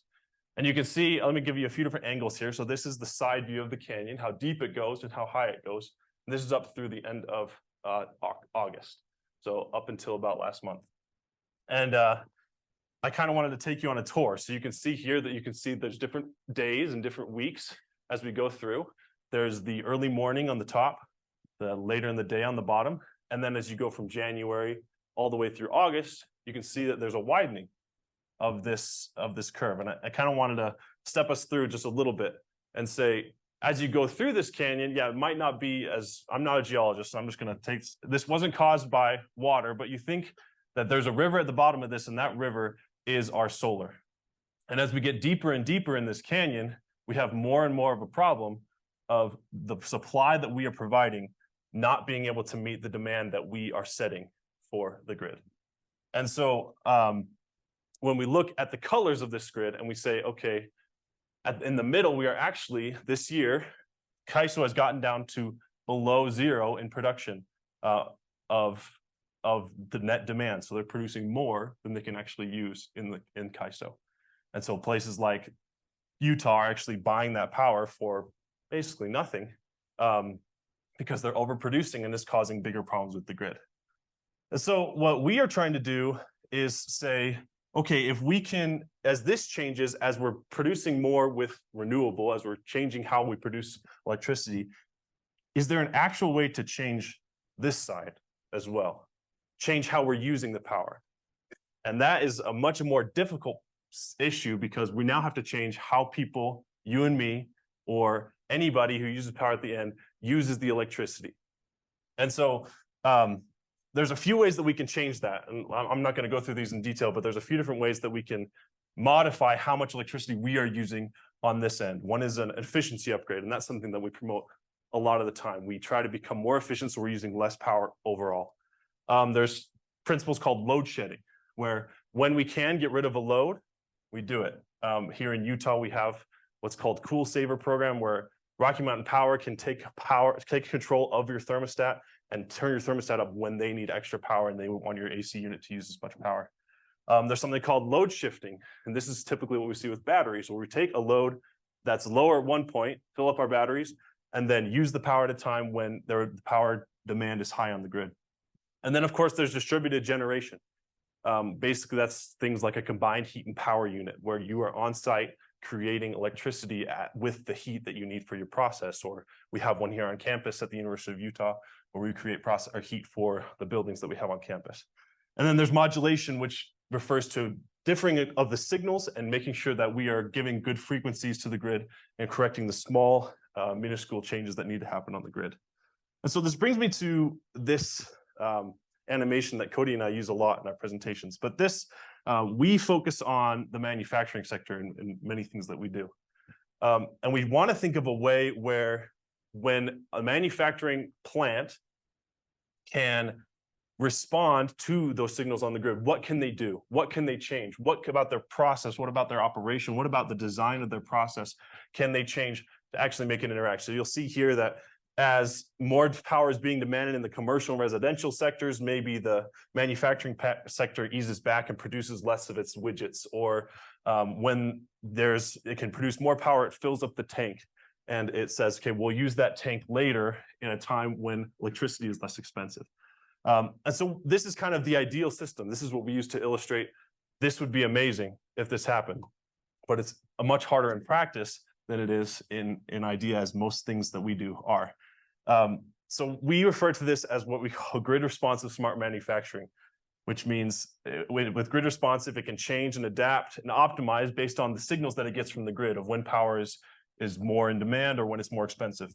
When we say smart, goes back to what Cody was talking about, where it utilizes data, forecasting and optimization and algorithms to maintain the production that they have at a plant or at a manufacturing site, but still can change in some way. And then, of course, in manufacturing, we utilize the large potential industrial sector, which accounts for about 40% of our energy use in the United States. And so what we did in some of the work that we've done is we want to look at how does this actually change our profile of what's energy is being demanded across the board. So we use what we call our net load profiles, and we get some of these from some tools from NREL and the EIA. And we look at what the mix is across the US for these different sectors. So we see the residential, commercial, and industrial sectors. And with the industrial sector, we actually, because of the work we do, we're here with Rocky Mountain Power and with the Industrial Assessment Center at the University of Utah, we get to go into plants, we get to see these real applications, we get to get real data about what these plants are doing. So we took 3 different plants that we looked at, we were on site with, and we did hands-on energy audits with, and we took their data and we made this aggregate industrial load, because industrial load profiles surprisingly are very hard to come by in this space. And so we made these different load profiles, and we looked at the overall load profile of the whole place. And we specifically looked at 3 different plants. So the first plant was a mining facility. The plant took groundwater out of their mines and then put it into a water storage tank. It basically was a big pond. And they feed that water to their process to process their minerals as they go. And what they were doing was they were just pumping the water out and putting it in the pond and just pumping it in. And we said, okay, it's really easy at this point. They already had all the technology installed to vary their load on their pumps. So at some points they could pump more, or some points they pump less, and they would use these lakes, so these water storage, as virtual batteries for their load. And so we looked at that facility. We looked at another facility where we used glycol thermal storage to say we can use a chiller more at certain times or less times. We could store that as thermal energy in a tank and then use that in the process later when electricity was more expensive. And then traditionally, we looked just at battery storage at industrial sites. It's pretty uncommon as right now because of the costs related to batteries, specifically lithium-ion batteries. But we wanted to see if they were installed, what kind of changes could that make? And so what we did was we looked at we set up some optimization of these different systems based on the principles that we could change in these systems. And we noticed that on fixed schedules, so if your electricity schedule stayed the same, or you were just paying the same amount every day for the amount of kilowatt hours you use, the optimization was good. It improved the overall cost, and it actually improved the overall utilization of these storage mechanisms in the process themselves. But we took it a step further. We said, okay, one thing that really motivates people in the world is money. As we all know, that's one of the things that we could get the ball moving on many things. And so we said, okay, what if we were able to change the schedule for how they were paying their electricity, make it more real-time charges on their electricity?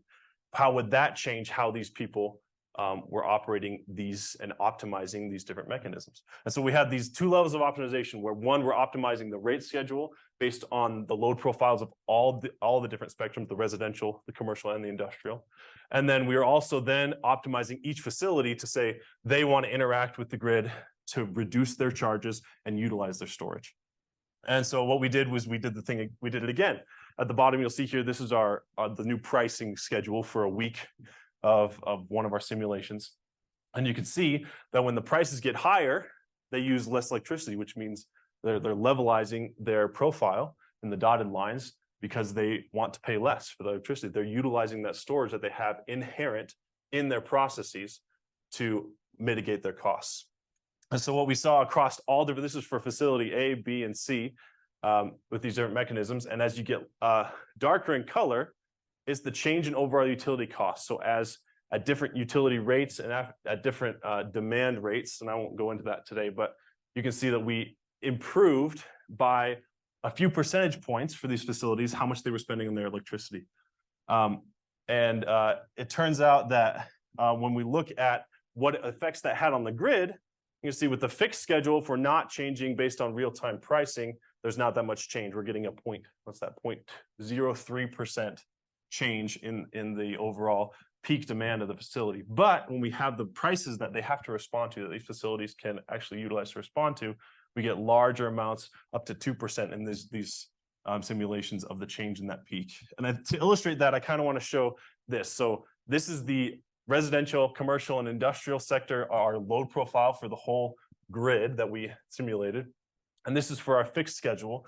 But as we change that rate schedule and optimize that rate schedule to really incentivize people to change how they're using electricity on the other side, you kind of see we take what's in the peaks of these and we put it in the troughs.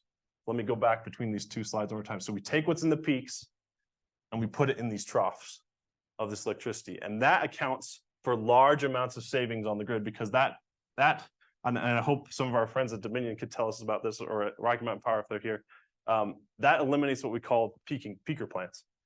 These plants that overall are typically about 20 to 40% of the cost of producing electricity. These plants are the ones that we turn on when it's a really hot day and it's really expensive to run, but hey, you said you need power, so Rocky Mountain Power is going to make sure that you have it.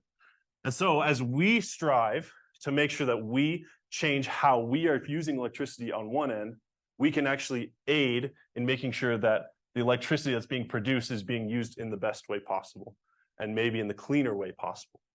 And as we think about this plot again, and we say, okay, this is an ideal system, we say, this is possible if we incentivize it the right way, if we look at it on how each facility or how generally these facilities can respond to signals from the grid to make sure that the power that we are producing is the power that we can use. So thank you, and I appreciate your time. Thank you, Blake. All right, let's take one question for Blake, but the geologists in the room would know that U-shaped valley was created by glacier, not a stream. So, Thank you. Appreciate that, Alan. okay, so go ahead, one question. Yeah, Rob. Blake, so did you talked a lot about these intermittent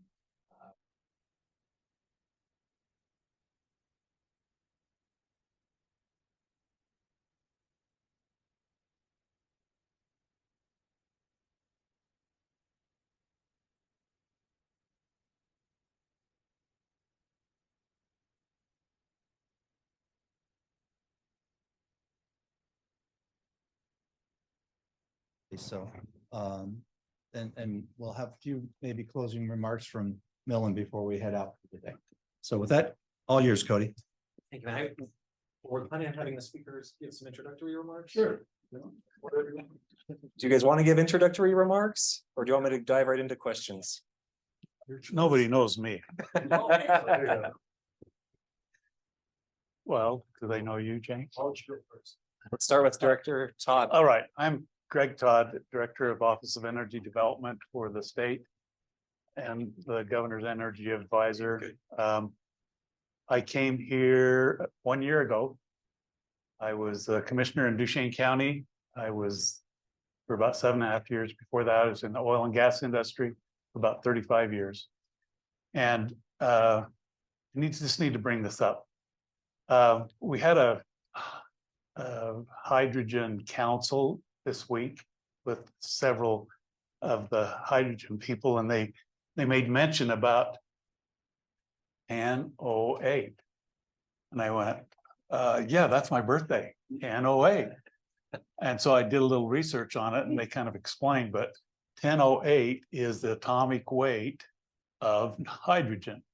And so October 8th is the International Hydrogen Day because of 1008. And so I just thought I'd make mention of that because that's a big deal. We're talking about hydrogen. And so anyway, just thought I'd bring that up. Did anybody else know that? Okay. All right, Greg, middle name Hydrogen, last name Todd. Very good. Andrew? Yeah, Andrew Hegwald, Dominion Energy Business Development Manager, alumni from University of Utah in chemical engineering. So good to be here. James Stein, Southwest Gas, based out of Las Vegas, Nevada, manager of our emerging technology and innovation group. Very similar function to Andrew. Since we're talking about universities, I'm graduate of UNLV, University of Nevada, Las Vegas. Not chemical, but mechanical engineering. So. Actually, Joe's company, Oxion, and myself and UNLV submitted a hydrogen proposal about a year ago. It wasn't funded, but it was good. Good group. Joe? Yeah, I gave a little bit of it, but some of the people were out for the board meeting. So I'm a chemical engineer. I started at U, went to BYU, and finished at Iowa State, and worked in defense aerospace, Hercules and Boeing for a while. And for 32 years, I've been in solid oxide fuel cell electrolysis research and some fuels. But my hobbies are small hydroelectric turbines, which I got to talk to you about, And as I mentioned earlier, wheat farming, so that's kind of where I come at this from. Thanks, everybody. So we've been hearing a whole lot about hydrogen and some of the initiatives and developments. So support for the hydrogen economy is growing. Do you think that it is viable? Define the hydrogen economy. I'm the moderator. You asked the question. I mean, hydrogen. So we know there is a hydrogen economy already, as hydrogen is a commodity in a lot of industries. But I guess we're talking about the bigger picture, growing hydrogen to support renewable energy. So we're talking about the electric sector, like the ACES Delta project that we heard about, producing hydrogen at larger quantities to be in pipelines, or hydrogen for transportation. What are your thoughts about the hydrogen economy? I'll jump in if no one else is. I think the notion that you can run everything on hydrogen is a little bit naive. I think hydrogen is a pathway to about everything that we do is possible. Like I talked about, hydrogen and bio CO2 being part of the route to the European refuel EU mandates for sustainable aviation fuels. They're still going to be flying on kerosene, but the energy all started as nuclear renewable energy, making hydrogen, reacting with CO2 coming off biofuels processing to make additional biofuels that are all bio CO2, but no bioenergy content. Anyone else want to weigh in? Perspectives here? I guess I could weigh in on, I mean, I don't know that we know speaking as a natural gas utility, where hydrogen will be in the future, right? I mean, we think about hydrogen today, a lot of discussions that we have internally, hydrogen is 10 years out, right? I mean, as Andrew talked about their pilot project they're doing, we're doing pilot projects as well. And, we're trying to see what hydrogen will do in our pipeline, but there are other uses. We're not for sure that hydrogen is going to be the main fuel source.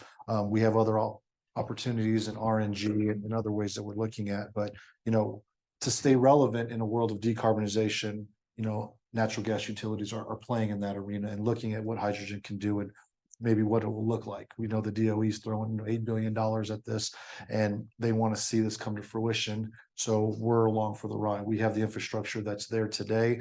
And if hydrogen becomes a fuel of choice to be utilized, we want to be able to transport that. James, can you tell us? Oh, please, Greg. I was just going to give a little history perspective, I guess. I went to the Y back in the 70s, and there's a guy named Billings. I don't know if anybody remembers him. Roger, yeah. So he was making cars in the 1970s with hydrogen. I think he's in Missouri now and actually building cars, hydrogen cars. So I'm just saying there's a history that many of us don't realize. So just to piggyback on that, I guess with the vehicles, spoke with you about UNLV and their CER, their Center for Energy. They've been working on hydrogen vehicles for 10, 15 plus years, and they've converted trucks, vehicles, kind of side by sides to hydrogen fuel many years ago. In fact, they had an electrolyzer, 15 plus years ago that they were given, that they acquired through the DOE. We've since acquired that electrolyzer and moving forward with some of our pilot programs. So. James, can you tell us more about initiatives related to hydrogen that Southwest Gas is pursuing? Definitely. They're going to be very similar to what Andrew spoke about at Dominion Energy. We did a pilot a couple years now back with ASU down in Arizona, down in Phoenix, Tempe area, where we tested blended methane hydrogen. So we did a lot of testing there. Kind of the same findings that Andrew had, there was really no issues there. We're taking it a step further right now with UNLV. So we've got an electrolyzer, as I spoke of, a very small electrolyzer. It's think 2.2 kilograms a day is what it produces. But we're going to create the hydrogen, electrolysis, and then we're going to blend it and then run it through our, what we call EMR, for emergency response facility, where we'll run different blends through different appliances. While we did that study in Tempe with ASU, we didn't find that the information that we gathered was quite good enough. So we've teamed up on this one with GTI, Gas Technologies Institute, their UTD group, so the utilization technology group. So they'll be assisting with the testing on the equipment. So that's kind of our next step. We're looking to hopefully kick that off at the end of this year, early next year. So, once again, we'll be offering tours, anyone that wants to see that once that's up and operational. And the third one that we're working on is a partnership with SDG&E, SoCal Edison, on a filing to the CPUC to do another electrolysis project up in Northern California in the Truckee region, coldest area of the state of California. So we want to run some hydrogen testing up there. Thank you. So what, when we're talking about hydrogen transportation, maybe this is for Andrew and James, what are the main considerations in hydrogen transport? I mean, any of you can weigh in on this one. Yeah, so hydrogen is a slippery molecule, right? It's small, it's hard to store, permeates through a lot of things. So when we talk about transporting it from point A to point B, there's really three ways to transport it. You can transport it as a pressurized gas. Again, that it's highly permeable and can cause embrittlement. You can transport it as a liquid, but there's a cost to liquefying hydrogen, right? Cryogenically cooling it, so it's liquid, and then you have boil off losses. And then the third way is to convert it into something else and transport it that way. That's more conventional. We call that a carrier. Like convert it to ammonia, convert it to methane, convert it to something else, and then you have to convert it back at the point of use. So there's no one silver bullet to transporting hydrogen. And that's why we've always advocated to try to eliminate the transport cost if possible, to produce it and to consume it at the same place or at a minimal distance, so you don't have to deal with this transportation challenge, which adds to cost. So you see hydrogen being much more of a distributed resource. At least at small scale, yeah, in the beginning, I would say. I was curious, and either of you can weigh in on this one as well. How do you think that, if you're doing this at a large scale, how do you think that would impact the relationship between like gas utilities and electric utilities, where you almost become a major customer of an electric utility? I mean, for us, that's the case today. NV Energy is our, at least in Las Vegas, our local power company. And I guess to some extent, they're our largest customer and I guess our largest competitor at the same time, right? I mean, when they're looking to electrify, we want to keep natural gas appliances in homes and businesses. So I think we already experienced that today. What Andrew talked about, if the hydrogen at the source versus on the upstream pipeline, I think that's a question that I have, that I don't know what that looks like in the future. So when I talk about that 10, 15 years from now, is hydrogen on the interstate pipelines, the Kern Rivers, the El Pasos, moving across, or is hydrogen being produced in regional areas and delivered? And I don't know that answer. Right now, through all the pilot we're doing, it's always going to be at the source. That's what it's going to look like. But is there an opportunity to move it in large scale? Are there dedicated hydrogen pipelines that are interstate pipelines at that point? I know that kind of exists in Texas, where they're moving hydrogen around, but would there be interstate pipelines that move it across country for uses that way? And I think those are some of the unknowns. Any other responses there? This next one is for Director Todd. As the governor's energy advisor, you have extensive experience in energy, including working in the energy industry, serving as a county commissioner in an energy producing area, and now serving obviously as the director of energy development for Utah. So what do you think is the recipe for good energy policy? I've been here for 1 year. And it's been very interesting to watch, because energy has all of a sudden become forefront in everyone's minds. And policy is an interesting perspective, if you put it that way. It is, because everyone has their favorite, which I found with lobbyists and legislators. It's gonna be.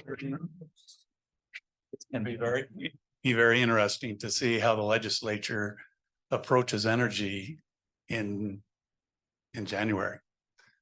We were in St. George on Monday and had a presentation about IPP and some of the situations that are going on there. And there's we're talking policy, but a lot of times the policy is dictated by law, which the legislature does. And I'm really excited to see what happens at the end of March 3rd, because I think it's March 3rd or 4th, when the end of the legislature occurs, and to see what the legislature's decided. And I found that lobbyists are really powerful, and sometimes dictating policy can be superseded by law. So. Thank you. Could you help us understand the dynamic there with like IPP as an example, where it's a coal resource? You heard me talk about coal, and we're a coal producing and power generating state. And then there's this big proposal for that to be transitioning over to largely hydrogen with the storage. Is that, I haven't been able to wrap my head around, coming from rural Utah, I've seen that what's happening in Delta being exciting and great for that community, but then there's also like a pushback. Can you tell us, give us some insight there as to like what's going on with that? Part of it's water, part of it's 80+% going to California. Those type of things. House Bill 425 mandated that we, Office of Energy Development, pick someone to study the IPP scenario. And we're right in the middle of that right now. We picked a company.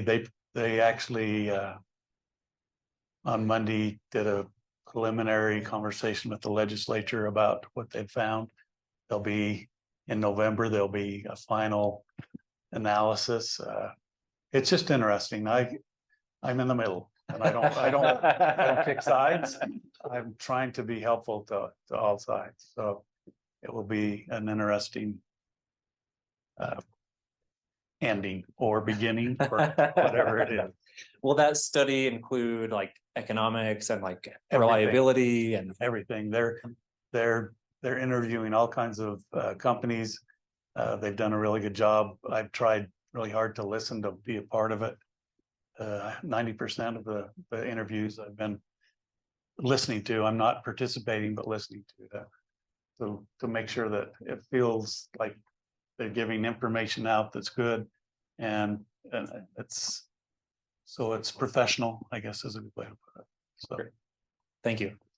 Now this one is for Joe. So Joe, can you comment on the scalability of electrolysis to produce hydrogen? How feasible do you think that might be? Well, I mentioned when I spoke that current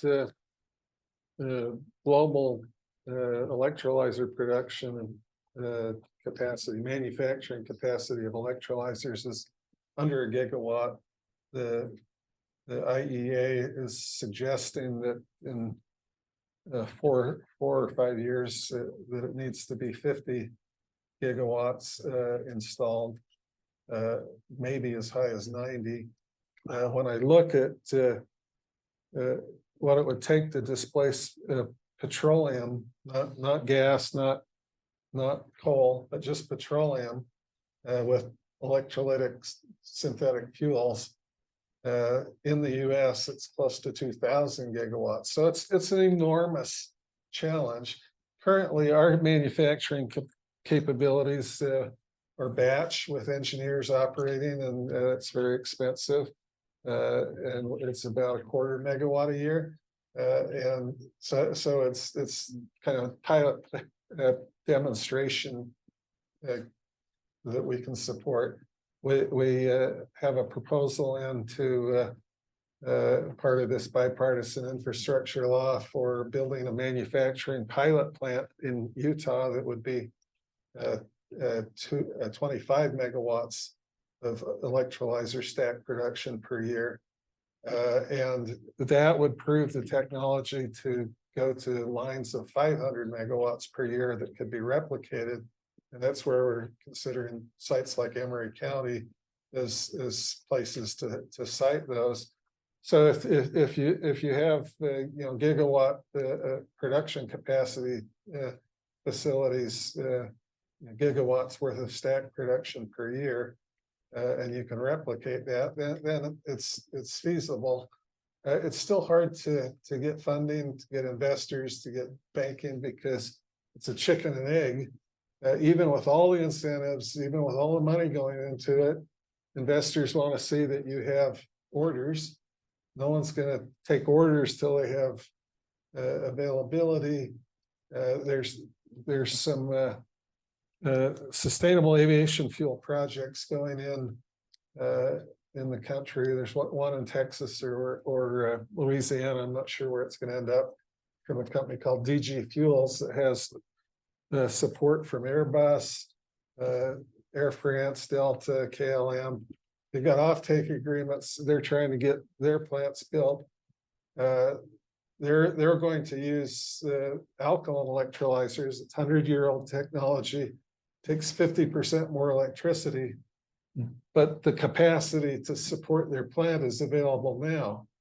So it's those kind of things that will have to be worked out, and we need to get some momentum going to make it. But there's nothing intrinsically as a barrier from a physics standpoint.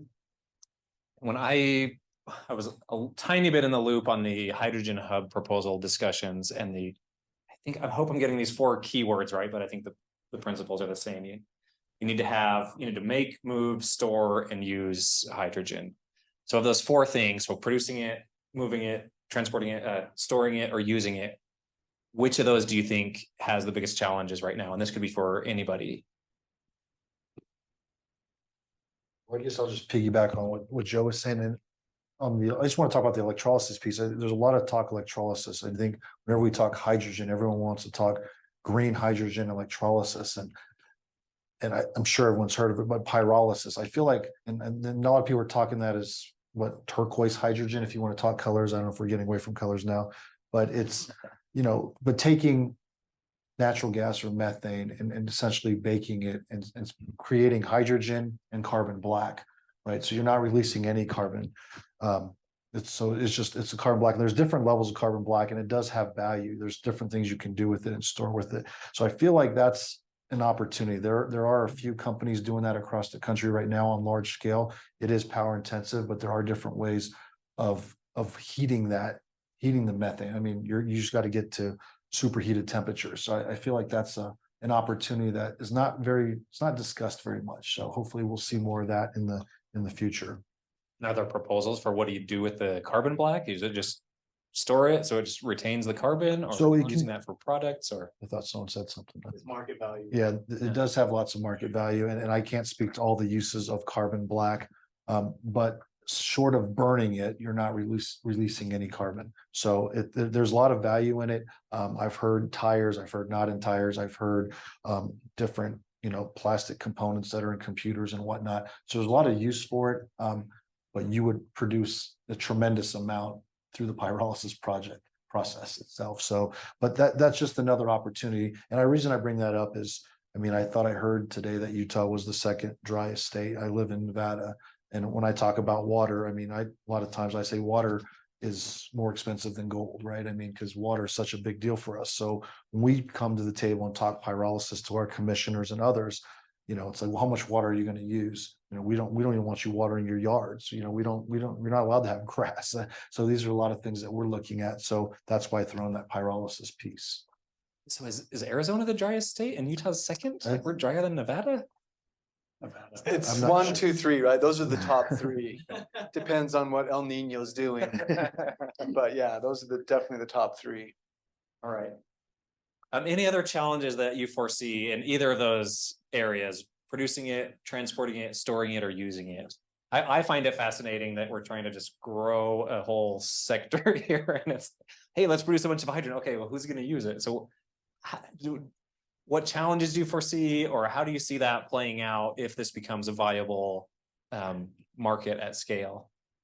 Yeah, I've always said that hydrogen doesn't have a supply problem. Hydrogen has a demand problem, right? We know how to make hydrogen. We've done it for decades. But once we've made all this hydrogen, who's going to use it, right? We have the big industrial users, steel mills, ammonia plants.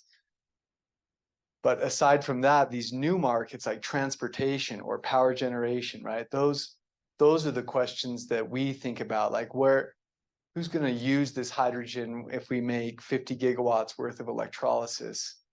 And so in terms of, you asked earlier about the hydrogen economy, I think that stimulating the hydrogen economy on the demand side, right? Are there things we can do to, for example, help bus fleets convert from diesel to hydrogen, or help FedEx fleet of trucks convert from diesel to hydrogen? Those are the things I think that would help stimulate the economy for hydrogen. Anyone else want to weigh in on that question? All right, this next one is for Greg again. Quit picking on me. Sorry. We heard a little bit, I think it was Andrew, your presentation mentioned the Western Interstate Hydrogen Hub proposal. Right. Greg, I know that our Office of Energy Development was heavily involved in that. Could you just tell us more about what are the elements that were in that proposal and what kind of projects we were thinking of, both in Utah and the others? Well, I started in September 17th last year, and I walked into the hydrogen world. I mean, literally. The one that was in charge, the deputy, he left, and then Tad Greener and myself and another lady became part of the hydrogen hub, which is Wyoming, Colorado, New Mexico, and Utah. And this was from the 4 governors. They signed a MOU to work together with this hydrogen hub. Andrew was part of that in representing Utah. There was the one thing that I need to mention is the relationship that we developed with the 3 other states was amazing.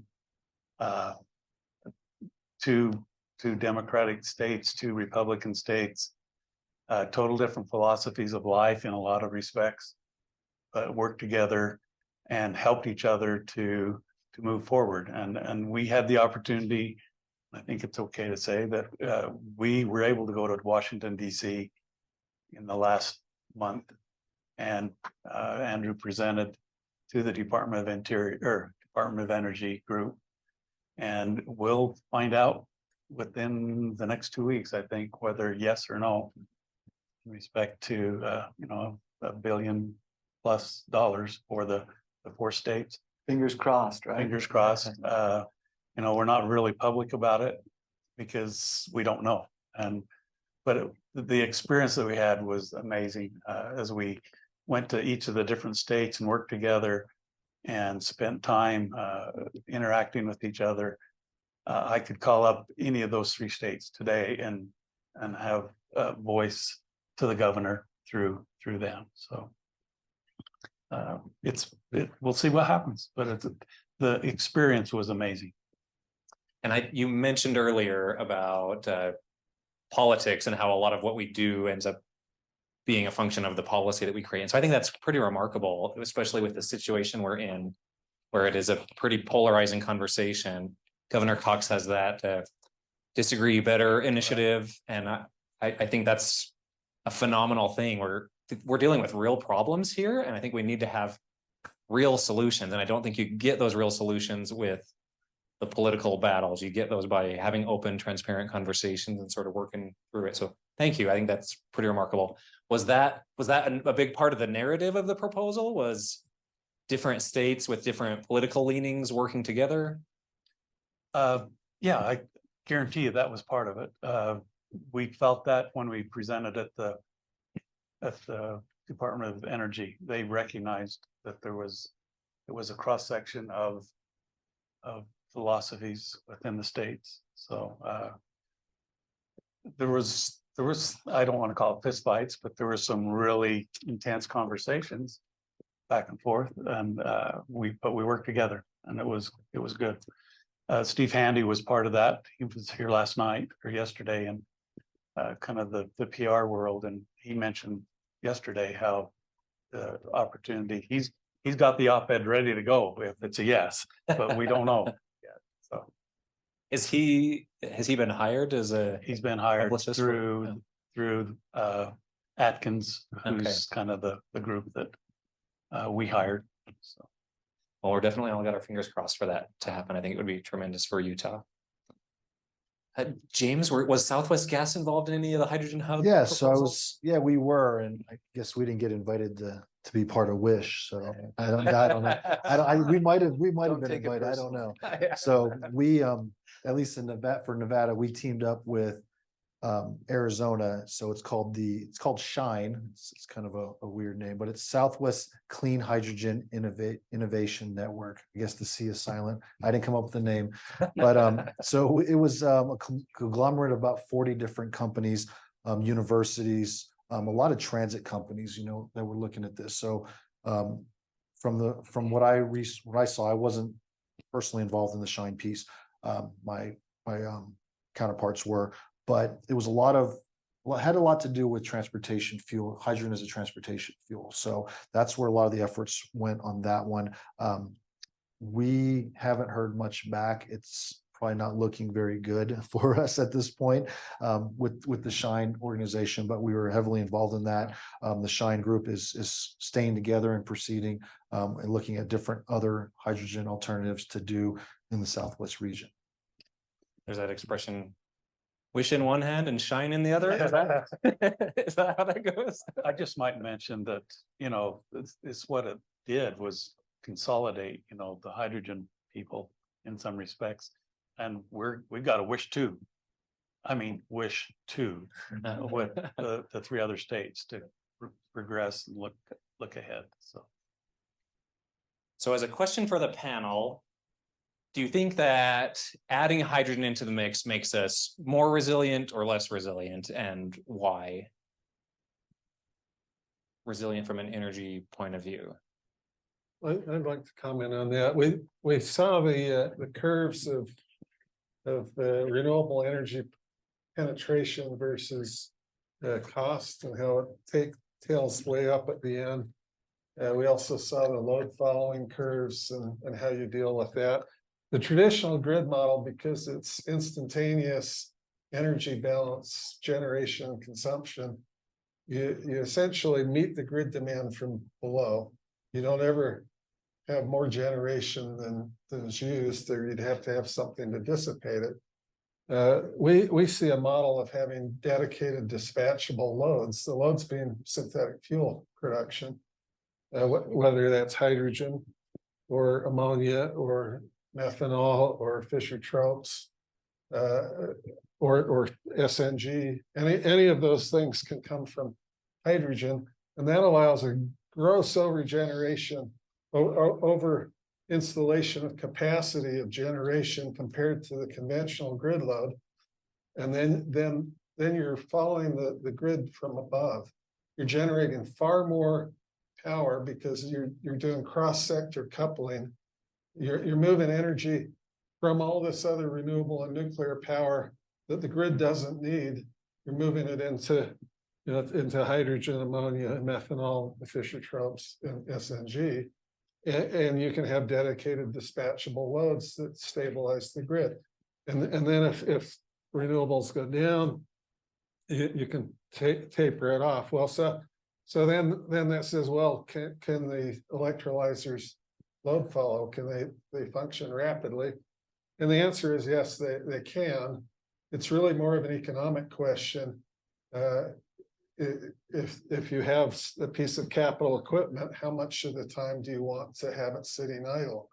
And we heard a little bit of comment on that this morning. The Danish did a study on this 10 years or so ago with their wind power, where they get into negative power pricing issues, and it's anywhere between 50 and 80% capital utilization is where they see the minimum cost of hydrogen. And the Danish model, and they're really going after this hard, is to use that hydrogen to make SNG, put it in the one natural gas cavern that they have in their country. And that's how they're going to store wind energy. Interesting.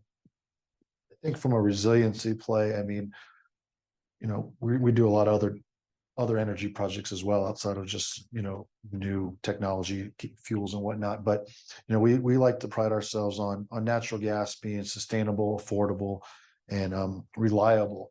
But with the infrastructure that we have today, I think hydrogen brings another decarbonization method to the table for us, right? We have RNG, there's hydrogen, potentially SNG, a lot of other opportunities to help us decarbonize and continue down that path of that safe, affordable, and reliable, fuel source. Yeah, and I would just add to what James is saying that, Dominion Energy is the same way, right? Clean, affordable, reliable, safe electricity. The challenge with hydrogen is affordable. It's not cheap. And most of you probably would agree with that. So the question is, what do we do? Back to the hydrogen has a demand problem. What do we do to help the cost of hydrogen become more affordable?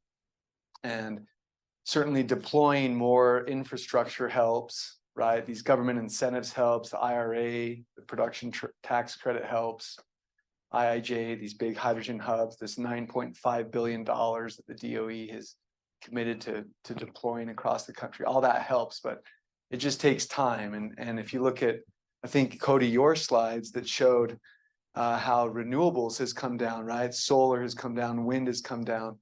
It'd be interesting to forecast, what is hydrogen going to do? Is hydrogen going to follow that same kind of asymptotic decline in the next 10 to 20 years? And I think that what most advocates would tell you is yes, right? That most people are expecting, with all this government subsidy and these big projects coming online and more electrolyzer capacity coming online, that it should follow the same trajectory as like solar or wind, but we're just in very, very early days today. So. Yeah, can I comment on cost of hydrogen? Please. So I've done a fair bit of analysis and reading and such. So I don't know if everyone's familiar. The Department of Energy has something called the 111 initiative, dollar per kilogram in 1 decade. And it's an audaciously ambitious project or goal. If you do the math and you say, well, if I look at the Energy Information Administration data on grid wholesale power and look at a cost duration curve, and you throw out California and the Northeast, but most of the rest of the country, the Pacific Northwest down to the Southeast, the 80th percentile cost of electricity is somewhere, this is wholesale, grid level, somewhere between $20 and $40 a megawatt hour. Okay, so if you take the low end of that, $20 a megawatt hour, and you do the stoichiometry calculation, how many electrons, 2 electrons gives you a hydrogen. It works out that if you operate a water electrolyzer at the typical 2 volts per cell, that $20 a megawatt hour, just the cost of electricity without any other cost is $1 a kilogram. So can you get there? It's hard stretch. Now, solid oxide electrolysis doesn't work on the higher heating value. With liquid, it works on the lower heating value of steam. And so we don't run at 2 volts per cell, we run at 1.3. And so we use about 67 cents per kilogram of is cost of electricity. And well, you got to get the heat to raise the steam, but if you're making a SNG, the methanation reactor will raise all the steam you need. So it all depends on what the hydrogen's going to be used for, what your cost of electricity is, and then you can implement all of these advanced manufacturing, high volume manufacturing to get the capex down. But if you can't get $20 a megawatt hour or less, it's not possible. And that shouldn't be a surprise to anyone. If you look at where all the aluminum refining, or, places, they're like on the Columbia River, right? If you look at the air liquefaction plants in Utah, they're on UAMPS where they have a lot of hydro. They're not on Rocky Mountain Power. You go where the cheap power is, and for huge scale hydrogen, you're going to have to install utility scale renewables or nuclear to achieve the cost targets. Well, we are nearing the end of our panel time, so I would just ask the panel, are there any other comments you would like to make? All right, well, I want to thank all of you. I actually found this to be really informative and really enlightening. So thank you all very much for your time and being here with us. Thank you.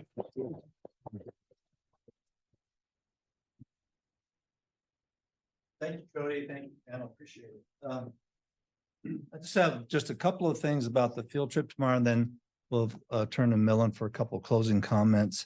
Those of you that if you came last night, you saw the presentation by Brenda Bowen, and in that she wore a sun hat and shorts, and she's sitting on a blanket out on the Bonneville Salt Flats. It's going to be 56 degrees tomorrow morning when we leave, and 64. It's going to warm up to 64, and there's a chance of showers. So don't follow Dr. Bowen's example. Dress accordingly. It's going to be chilly, and if you're going to go into Danger Cave, make sure you get some work boots on, because we got to climb down a ladder to where these archaeologists are working. So dress appropriately. Their breakfast will be just breakfast burritos tomorrow at 7 a.m. And so if you show up at about 10 minutes to 8 or 15 minutes to 8 and grab a burrito and get on the bus, you're going to be just fine. We'll have bagels and burritos and fruit there. The bus is going to leave at 8 o'clock. So if you're going, be out there at 8 o'clock, or you'll have the rest of the morning off. So with that, I'll turn the time over to Millen. Thank